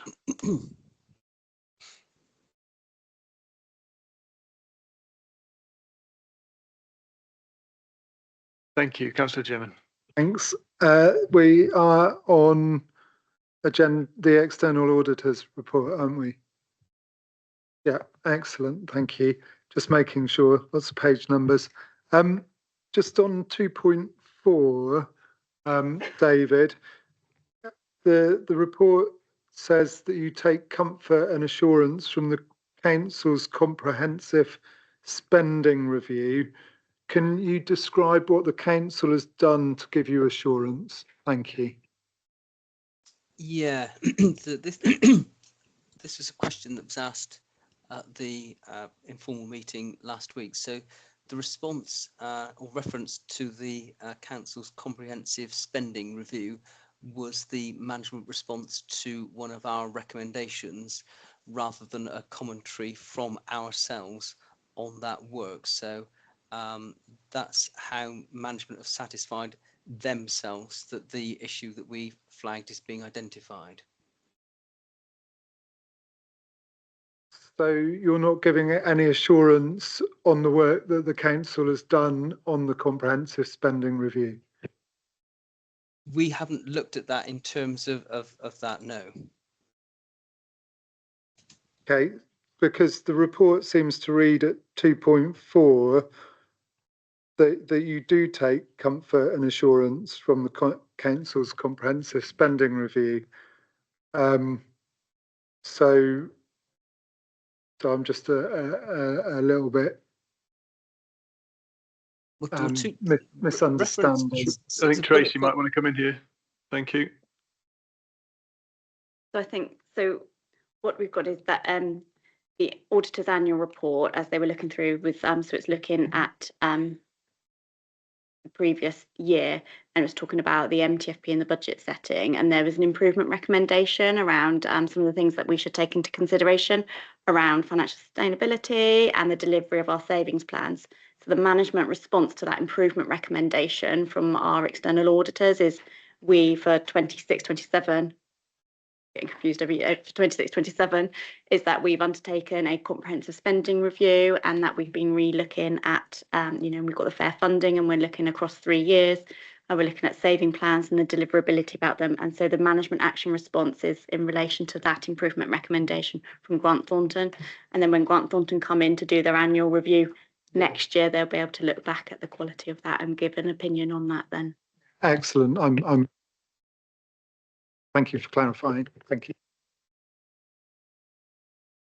Thank you. David, sorry, was there anything you wanted to add to that, or are you happy with Tracy's? That was put far better than I could ever do, Chair, so I'm more than happy to leave it at that. Thank you. Great. Okay. Any further questions?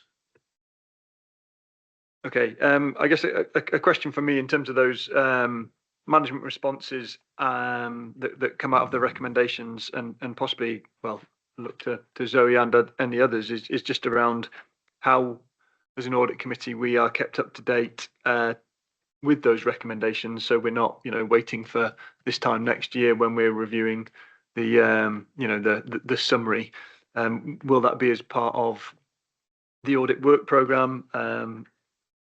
Looking at, the key areas a reference, particularly the DSG, HRA account, MTFP and capital programme. I'm sure we'll be picking those up as part of our work. But is that my assumption correct? Is that how we will continue to monitor these throughout the course of this year? Yeah, that's correct. If there are areas of significant weakness, although they're identified from external audit, we certainly look at what external audit is saying in terms of directing our internal audit plan for next year. DSG is on there for this year, albeit a little bit deferred. And in each year we undertake a audit of financial sustainability. And as part of that planning process, obviously the external auditor's annual reports from the year before were considered, and those management responses in terms of planning and scoping that audit work. So. And possibly a question to David, just in terms of your feedback and satisfaction, I guess, with management responses that have been provided. What's your view in terms of level of detail and feedback from your point of view? That was a point I was about to make, Chair, to sort of summarise it and draw it to conclusions. So we were really pleased with the depth and quality of the response that management have provided to the recommendations in the auditor's annual report. I wouldn't say it's the best in the land, but it's far and above what we would typically expect to see. So we were really pleased with the engagement from management, both in terms of the process and also in finalising the report. And I think that hopefully management responses will give members of the audit committee assurance that the issues are being taken seriously and that the council has got a robust plan in place to address the issues that have been flagged. So we were really pleased with that level of engagement. Great, thank you. Councillor Parsonage. Thank you. Just a quick one. I did receive an email yesterday because I had asked about the debt deficit that we're running at the moment. And I'd asked when we would level off and then start reducing. And the feedback I've had is that there will be no levelling off within the next 3 years. So I think it is an area worthy of more detailed investigation during the next audit. Thank you. Thank you. And I'm sure through the ongoing budget setting process and MTFP planning, plenty of opportunity to contribute and suggest ideas. Great. Councillor Painter, just as you're in my line of sight, anything at all you want to comment, add? I think you're absolutely correct, Mr. Chairman, that we will be looking at that through the MTFP process and both at Cabinet and full council in February. So yes. Thank you. Okay, any further questions before we possibly swiftly move to the recommendation? Okay, thank you, which is on page 389 of the pack. So the Audit Committee reviews the External Auditor's Annual Report 24/25 as set out in Appendix 1, including management responses, and makes such observations, comments and requests for clarification as may be required. Any amendments to that recommendation? Great. Can I have a proposer? I'll propose from the chair. Thank you. We're slowing down. Seconder? Thank you, Councillor German. All those in favour? Any against? Any abstentions? Perfect. Thank you very much.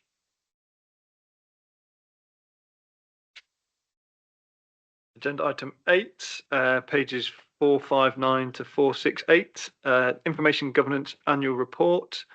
And I think Debbie Burton's joining us online. Hello, Debbie. Hello there. Thank you very much. I'm with my colleague Gemma today, so we'll both be delivering the update for the committee. My name's Debbie Burton. I'm Information Governance Manager in the Corporate and Information Governance team. My colleague Gemma is Information Governance Lead. And the report today for you is the annual update covering the period 2024 to 25, and it's our Information Governance Compliance Report.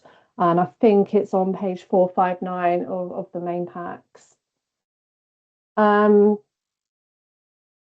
just to know, because this report relates to 24 to 25, the names of the directorates and services don't align to the current directorate names and service names. So just wanted to point that out before we start. So in terms of our compliance with the 20 working day deadline for responding to freedom of information requests and environmental information requests, we received 2,017 requests in the year, and of those requests, 1,906 went out on time, which brings us to a 94.5% compliance rate. And this compliance rate is above the Cornwall Council's own target of 93% compliance and the ICO's target of 90%. So that's a really good news story there. In terms of volume of the freedom of information and environmental information regulation requests, the volume is going up from 1,986 requests from the previous year. So that is a slight increase of 1.56%. So volumes are going up, and at the point of writing this report, there were still increasing numbers of requests coming through by 18.7%.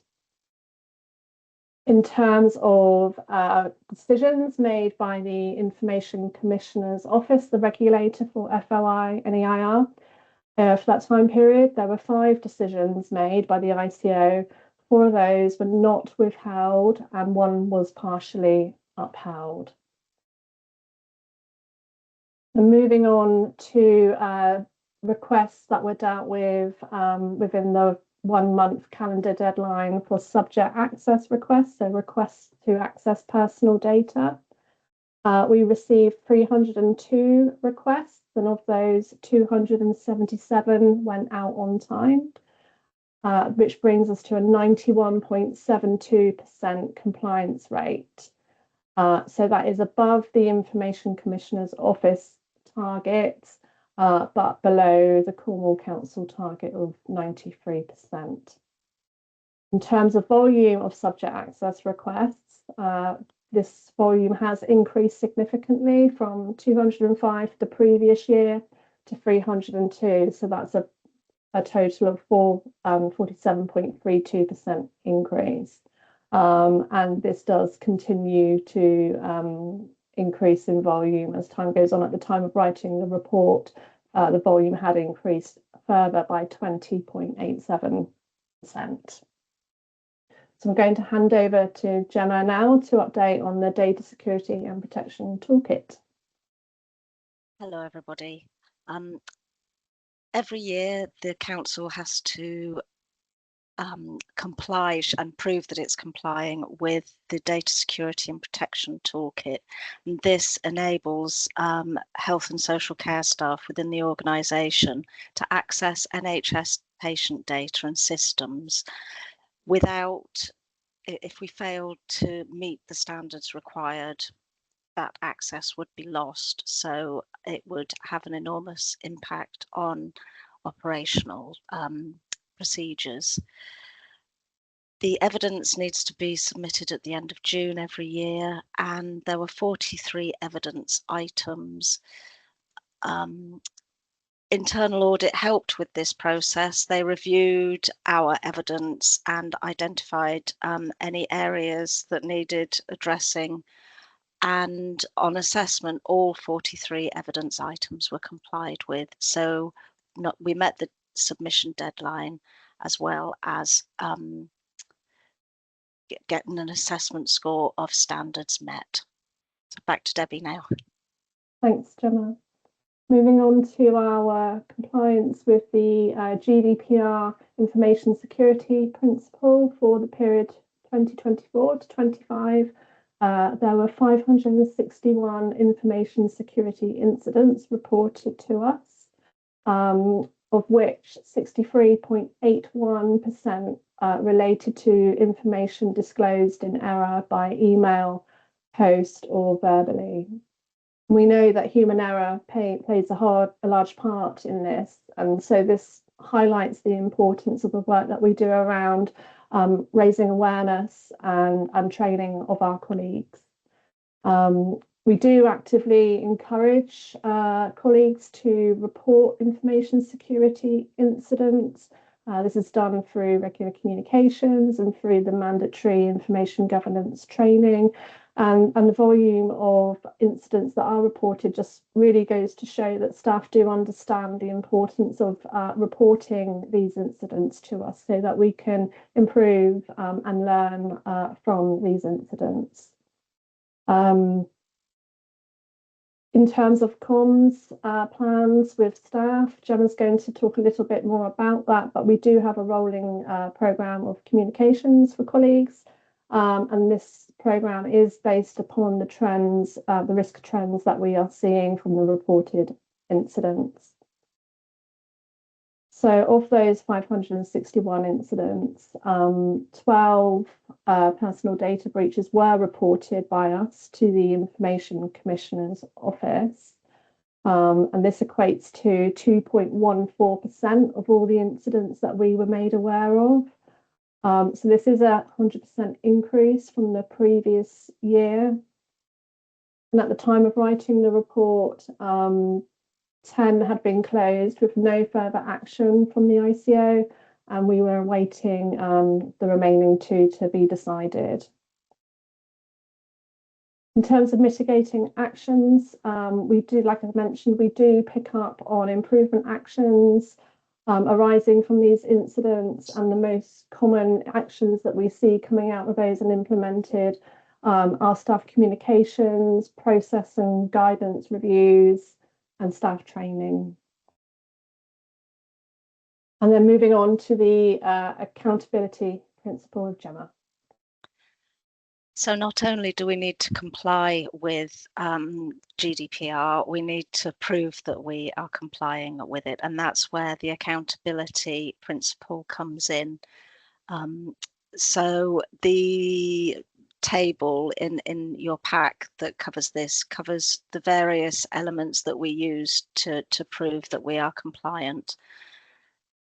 In the year 2024 to 5, we completed 157 business and privacy impact assessments. So those look at the impact of something going wrong with the data. So it's not about likelihood, it's about whether or not what would happen to service delivery or customers, or whether people would be put at risk if something went wrong with the data. So we carry out business impact assessments on all data processing activities, and we carry out privacy impact assessments on data processing activities that cover vulnerable people or special category data.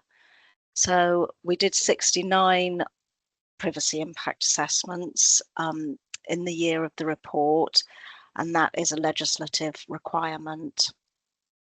It's also a legislative requirement that we have an information asset register, and 100% of the assets listed on the information asset register are complete, and the information asset owners are responsible for those, and information asset owners at Cornwall Council are all Tier 4 managers or above.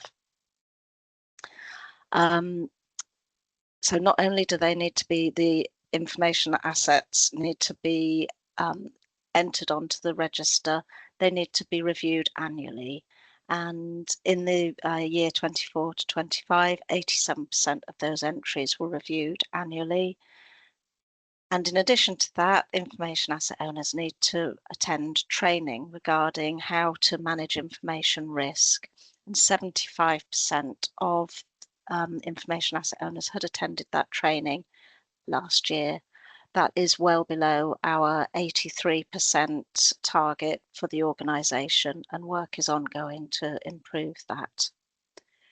Debbie mentioned around communications, and as she said, human error plays a large part in the information security incidents that we have. And we tailor our communications plan based on those trends. We also work closely with the cybersecurity team to make sure that we have a coordinated approach. So we sent out 9 messages over the year. Some of them were around business and privacy impact assessments, information security, incident reporting. Sorry, typical, my phone went.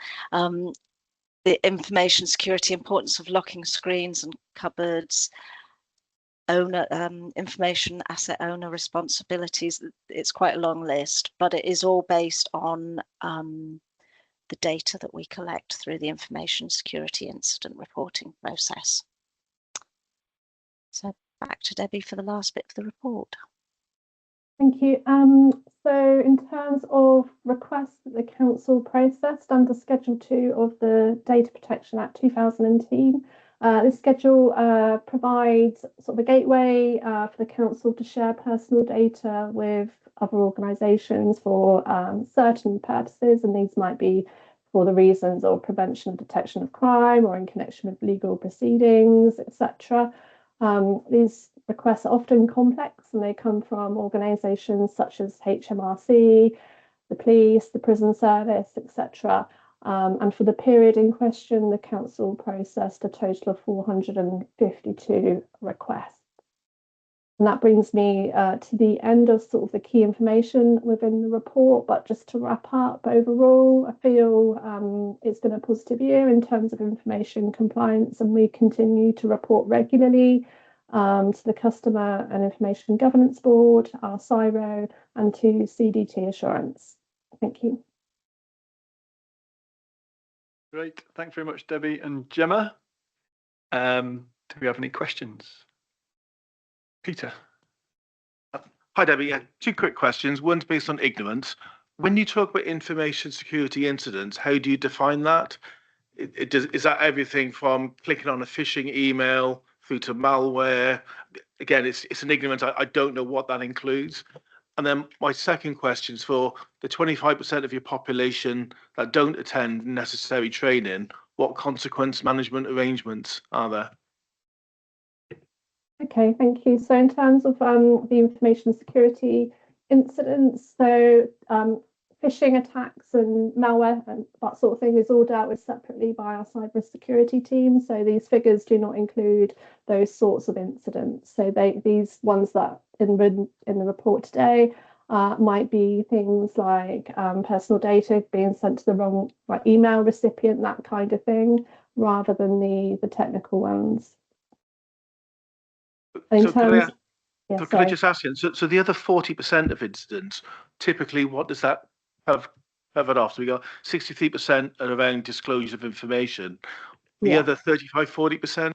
It could be information getting lost, perhaps like paper-based information being lost, or things like that basically. But we do mainly see the main risk is around information being disclosed in our in particular email. I can answer your question about what happens if people don't attend the training. So on a corporate level, for all staff, we have to complete our mandatory information governance training. And if we don't complete that, we aren't entitled to any increments in the pay scales on an annual basis. In terms of the information asset owners not completing their training, there aren't the same sanctions, and it's because, but I take your point, it's because they change quite often. So you know, if there are staff changes, then it's difficult to maintain that higher level, but that is definitely something that I will take away and talk to colleagues about what we can perhaps do. I'll raise it with Mark Reed, who's our senior information risk owner.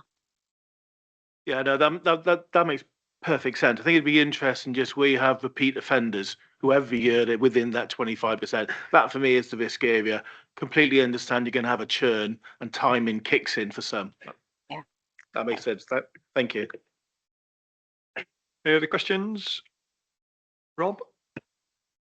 Thank you. Can you tell me how is assurance obtained over third-party data handling?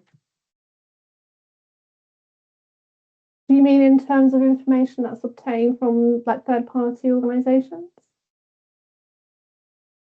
Sorry, can you just repeat the question? We lost you a bit sound-wise there. Is the question in relation to information that we obtain from third-party organisations? Yes, that's correct. Yeah. So all information that's processed is subject to our sort of technical security on our network, and also if we are processing it for our own purposes, it'll be subject to the usual requirements around business and privacy impact assessments. Gemma, I don't know if you've got anything to add. No, other than we process third-party data to the same standards that we process our own data. There's no difference in the standards, and any data shared with us would be covered under data sharing agreements where the way that data is processed is set out in those data sharing agreements. Thank you very much. Great, thank you. Just a couple of questions from me. Sound like another positive year. I think when these reports do come to the audit committee, it's always, you know, consistent and positive in terms of the response to FOI and subject access requests rate. So thanks very much and well done to the teams. Just in terms of the increase in, well, the 8.5% increase in information security incidents, I mean, is there a a theme, key reason why that might be happening? I mean, I appreciate increased reporting can contribute to rates, which is not necessarily a negative thing, but any particular departments or issues that you think have contributed to that increase? My personal view is it's down to sort of volume of work increasing and resource within existing teams. The report evidences we've seen an increase in the number of requests coming through, for example, and that's just in one area of work. So if the same sort of levels of work are increasing outside of the IG sort of processing, it could be that extra pressure of work, that sort of thing, contributing to that. Great, thank you. And just a final point, I guess, in terms of you said this year's. Sorry, I missed whether it was like departments or service areas are different in terms of names. Any impact of that, I guess, going forwards, other than not being able to do a sort of a like for like comparison next year? If the total numbers, I guess, will be comparable, but any implication in terms of different services or directorate names from your point? I don't think so. I think you've kind of hit the nail on the head, really. They'll just be recorded against the new service names, and then for next year we can include what the old service was known as for comparative purposes. Great. Thank you very much. I think that's it for questions. Debbie and Gemma, thanks very much for your time. We are going to go to the recommendation, which is on page 459 of the packs. Any amendments? So we'll look for a proposer, please, on the two recommendations that are there. Thank you. Thank you, Nicola. Seconder? I'm slowing down. Jack. Yeah, Jack. Jack, we'll go with Jack. Thank you. Seconder. All those in favour? Any against? Any abstentions? Great, that's passed. Thanks very much, Gemma and Debbie, again for your time. Thank you very much. I only just realised through that agenda item that I've failed completely to suggest a break at any point this afternoon. I think we were having such fun that it just went on by. And now we're at the final agenda item. There's no point in having a break. But apologies, I completely forgot. Exactly. Okay, two more items. Effectiveness. We do. Are we okay? That said, there's two more agenda items. Are we okay just to soldier on? Possibly not. Okay, agenda item 9, review of financial regulations. Tracy, as Leah's left. Yeah, Tracy. Yeah, one for me.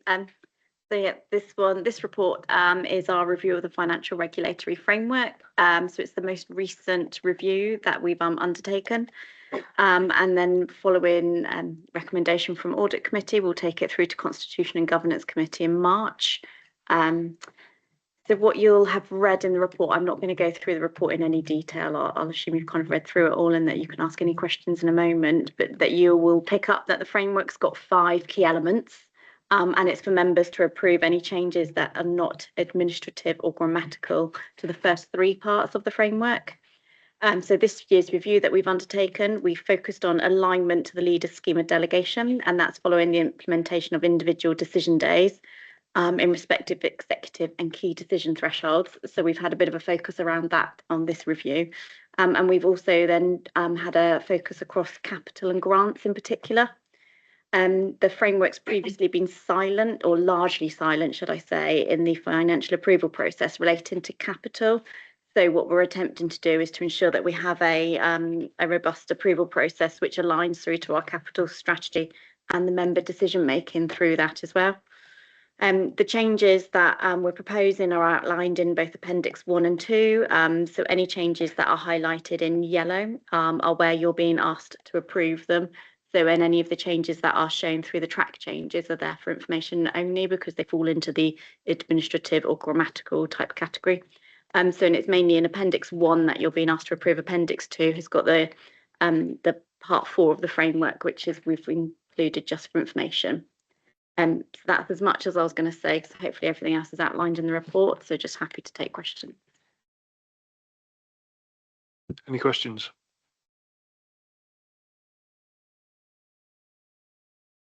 Julian. Thank you. Tried to let someone else go first, but there we go. Couple from me, if I may, on the revenue budget preparation rules A3.1 and A3.2, only the cabinet are referred to in preparing the budget, but the budget is a function of full council. So, and we also have the specifically set up budget development overview and scrutiny committee. So can officers consider including the wider membership and budget development OSC in these rules?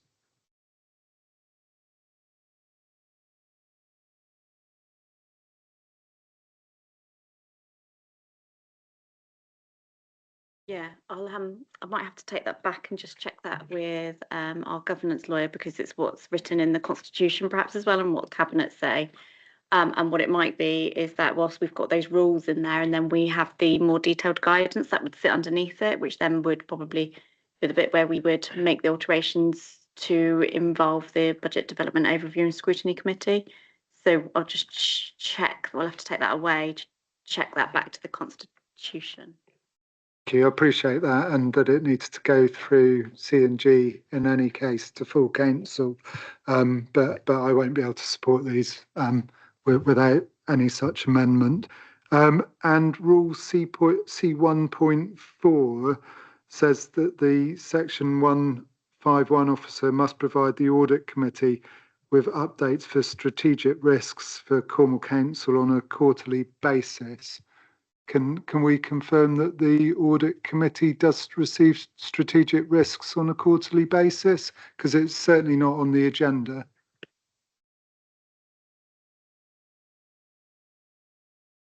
That fall under the risk update that you would be bringing through. I'll just refer that over to Zoe. Yeah. Previously, we have been bringing risk information each quarter, certainly with regards to the 2024-25 AGS and what was reported.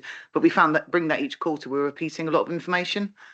So we are in the process of updating the risk management framework to reduce the requirement to bring it on a quarterly basis. What members do have access to now is a Power BI dashboard, which we publicised in our update in September, and that sits in the Performance Hub, which gives you real-time data on strategic risks, the data, the mitigations, the scores, and the history kind of all those scores over a period of time. So with that in place, rather than strictly bringing those each quarter, where some quarters there might not have been any change in terms of mitigations or the scores, we would update by exception, but at least for at least 2 out of those kind of 4 meetings a year, there would be a more thorough report around the strategic risks and assurance around the risk management framework. So would officers like to consider rewording this rule?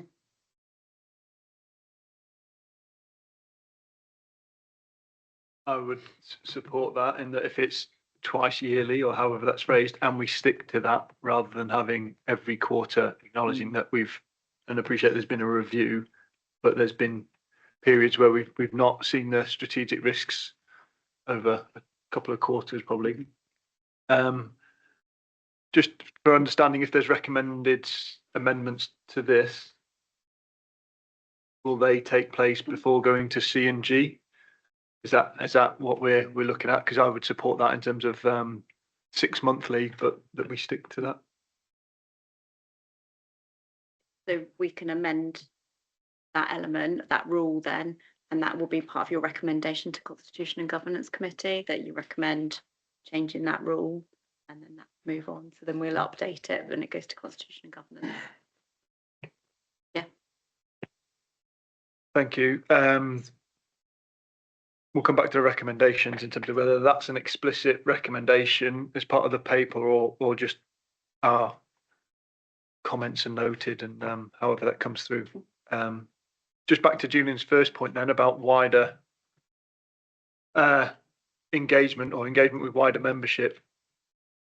Is that separate in that it's taken away to be confirmed first before potentially then going forwards to C and G as a recommendation, or are you looking to have that included similarly? Well, if it could be included in the recommendations for review, then I would be able to support that, but I wouldn't be able to support the recommendations to agree these as they currently stand. Thank you. Okay, happy with that? Great.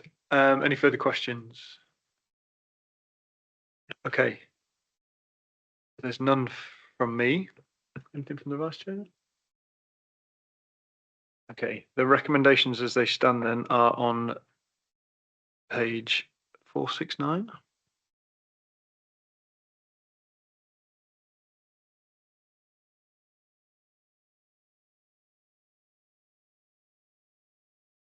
All right. So there's 3 recommendations at present. Do we need to be explicit around the 2 suggestions that have been made? I think we do, because otherwise I don't see how we're taking forward the comments made by Councillor German with any precision. So I think there's an element of which way do you want to do it? Do you want to provide some sort of delegated authority to officers to take forwards amendments in consultation with the chair, and we will essentially pick those up, and that will forego the need for us to be more explicit and actually get the wording so precise as to tie down those particular ones. So if that's the will of the committee, we would need to amend. Now I'll need to get the right recommendation with the right appendix. But were the amendments in the financial approvals process or the financial governance framework? Tracy's coming in. Sorry, I'll just go back to the recommendation. It's in Appendix 1. Yes, I think we've got both of those in Appendix 1. It's just Recommendation 1 refers to financial governance framework as set out in Appendix 1. Recommendation 2 is financial approvals process as set out in Appendix 1. Just wondering where the amendments proposed by Councillor German section they appeared in. It's actually in the rules, isn't it? So it's recommendation 3 then, is in Appendix 2. Bear with me, sorry. That's okay. My computer's clicking around everywhere. Move. If it moves, it's frozen.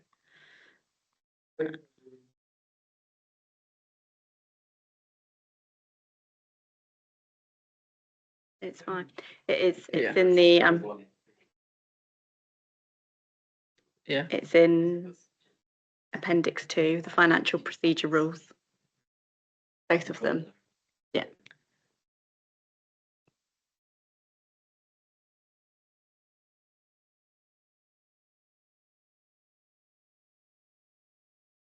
Apologies.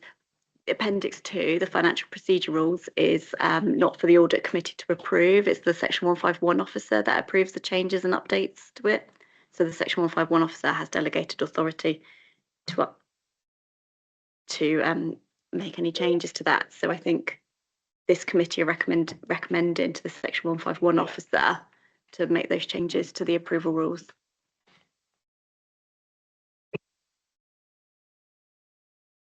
Okay, so do we need to have an additional recommendation that, subject to discussions with the chair, that the identified additional recommendations are considered by the Section 151 officer? Okay. Whether we're able to get those words down right now, or well, let's pause for a couple of minutes, get the wording right, and we'll come back to you. Sound all right? Okay.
based on that suggestion, would I understand what you're saying, but in terms of it going to the Budget Development Over and Scrutiny Committee, it's an open offer for other members to attend that committee in person.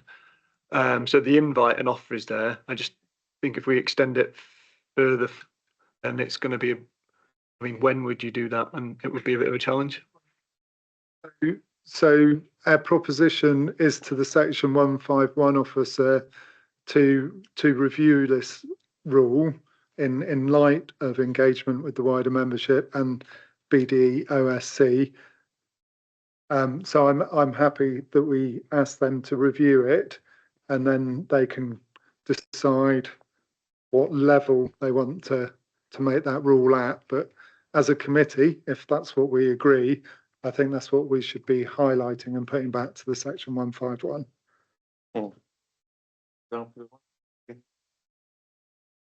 Yeah.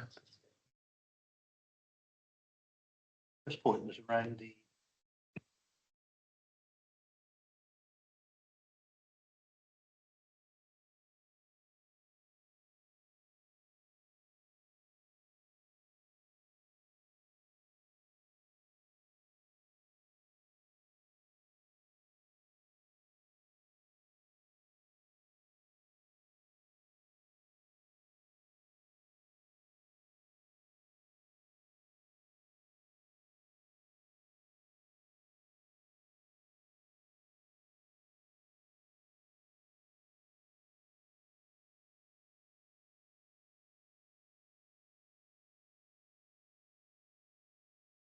And Peter's got a concurrent point.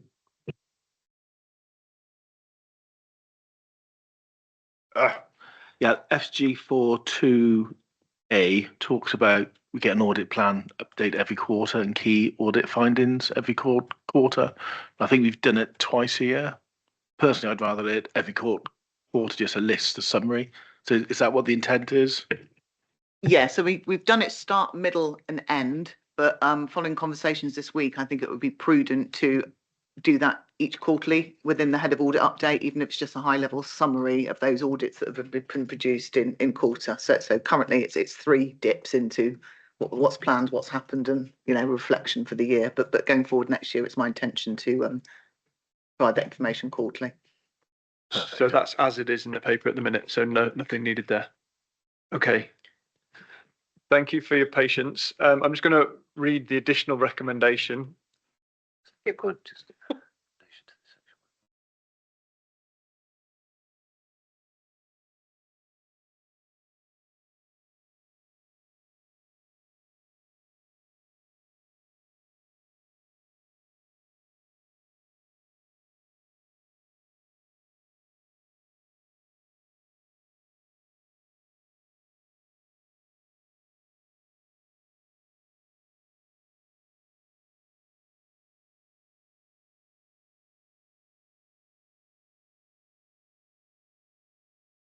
Okay, thank you for your patience, but important that we get this right. So on page 469, there are 3 existing recommendations which stay unchanged. And there's an additional recommendation which will read, okay, yeah, recommendations to the Section 151 officer that in consultation with the Chair of Audit, the further amendments to the financial procedure rules are considered as follows. Point A, revenue budget preparation rules A31 and A32 to include budget over and scrutiny and consideration given to engagement with the wider membership. Point B, undertake the regulations that strategic risk reports noted in C14 be updated twice yearly. Are we happy with that? Okay. Thank you very much for all your input. I know it's late in the day and that's probably more difficult than it would have been at 12:30 this afternoon. So based on those 4 recommendations, do we have a proposer? Councillor German, seconder? Councillor Burnett. Thank you. All those in favour? Any against? Any abstentions? Okay, thank you. Final item of the day. Agenda item 10, pages 545. Annual review of the audit committee effectiveness, and Zoe's going to take this one. Thank you, Chair. So annually, we're required to review the effectiveness of the audit committee. We do this on the basis of what's set out in the SIPFA position statement 2022, which covers local governments, where SIPFA gives its view on the role of the audit committee, its purpose, the model for governance and membership.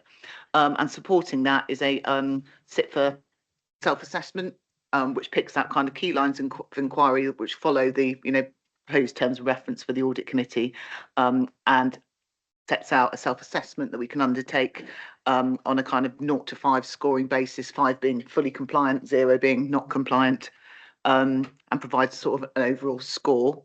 So this report is asking for the audit committee to acknowledge the content of the position statement, and to note the self-assessment kind of categories and checklist, and to approve the recommendation that this self-assessment is undertaken with the chair and the vice chair, with support from internal audit, with a view to that coming back to the May committee in terms of the analysis of that and any training or development needed.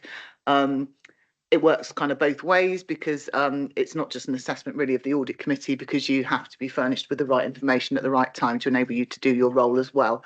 We're also going to dovetail it with the assessment we did. You remember we would have sent out forms for you to complete in terms of your knowledge, skills and experience, and we've done some analysis of those top sort of 5-6 areas where you may need some training and development.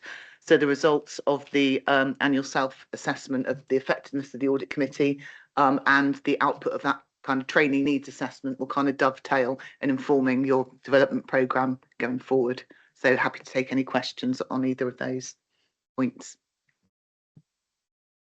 Any questions? Rob? Just one. Do you believe the committee is sufficiently forward-looking in anticipating emerging risks?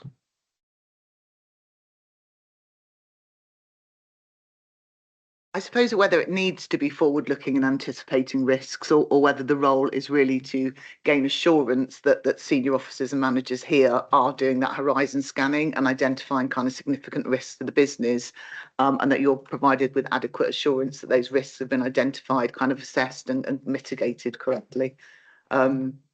But certainly in those risk papers that come to the audit committee, there's usually a kind of lively discussion around risks that perhaps members foresee, and we do take those away for kind of consideration in kind of risk focus exercises. The reason for my question is, when I was the auditor up on a nuclear site, we actually looked ahead, audited ahead for the work that was coming, to ensure that the arrangements were robust enough for the work that was then going to be undertaken. So it was a function of auditing by looking ahead and then de-risking the programme. So that was the background behind my question. Certainly in developing the audit programme, we look at the risk registers, those strategic risks identified and owned by strategic directors, and those that kind of held at a corporate level. And we will focus, certainly when we're planning and scoping our audit work in the year's programme, we will look at where those most significant risks lie, and we will tailor our audit programme to enable to provide assurance on that.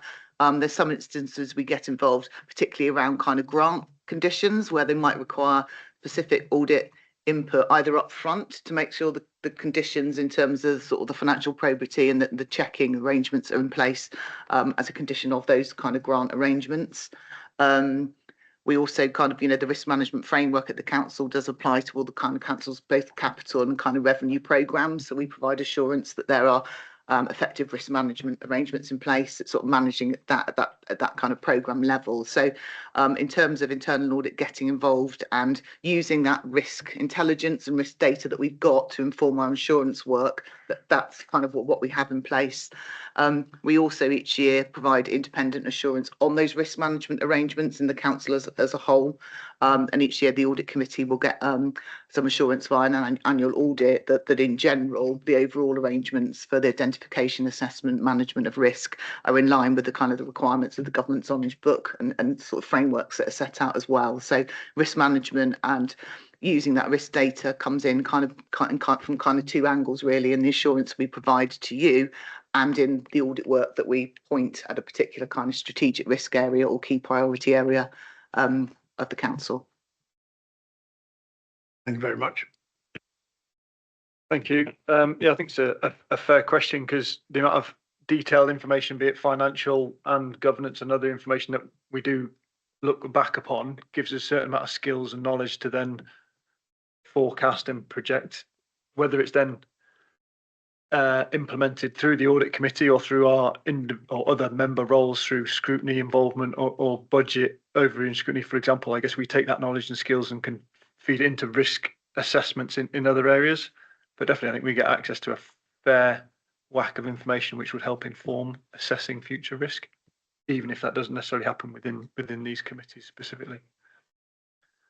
Great. Any other questions? For me, this is a great opportunity in terms of good practice, which we know from a SITFA point of view, but really useful just as still a new and developing committee to help address, training needs, and really will sort of stand us in good stead for the next sort of 3.5 years. This is continued professional development, I guess, and we know audit committees are, well, 4 or 5 times a year, so there is time between formal committees where we can undertake these sorts of activities and yeah, say good practice model as well, so fully support it. Okay, if there are no questions, there are 4 recommendations on page 545. I won't read them out. Looking for a proposer, please. Jim, and we'll have Nicola as seconder, if that's okay. All in favour? Any objections? Any abstentions? Perfect. Thank you very much. I think that's it. I don't have any other items of importance that need to be discussed. So I move to close the meeting. Apologies again that we didn't really have a break within all of that, but some important work done. Thank you all for your input. Thank you very much. Thank you.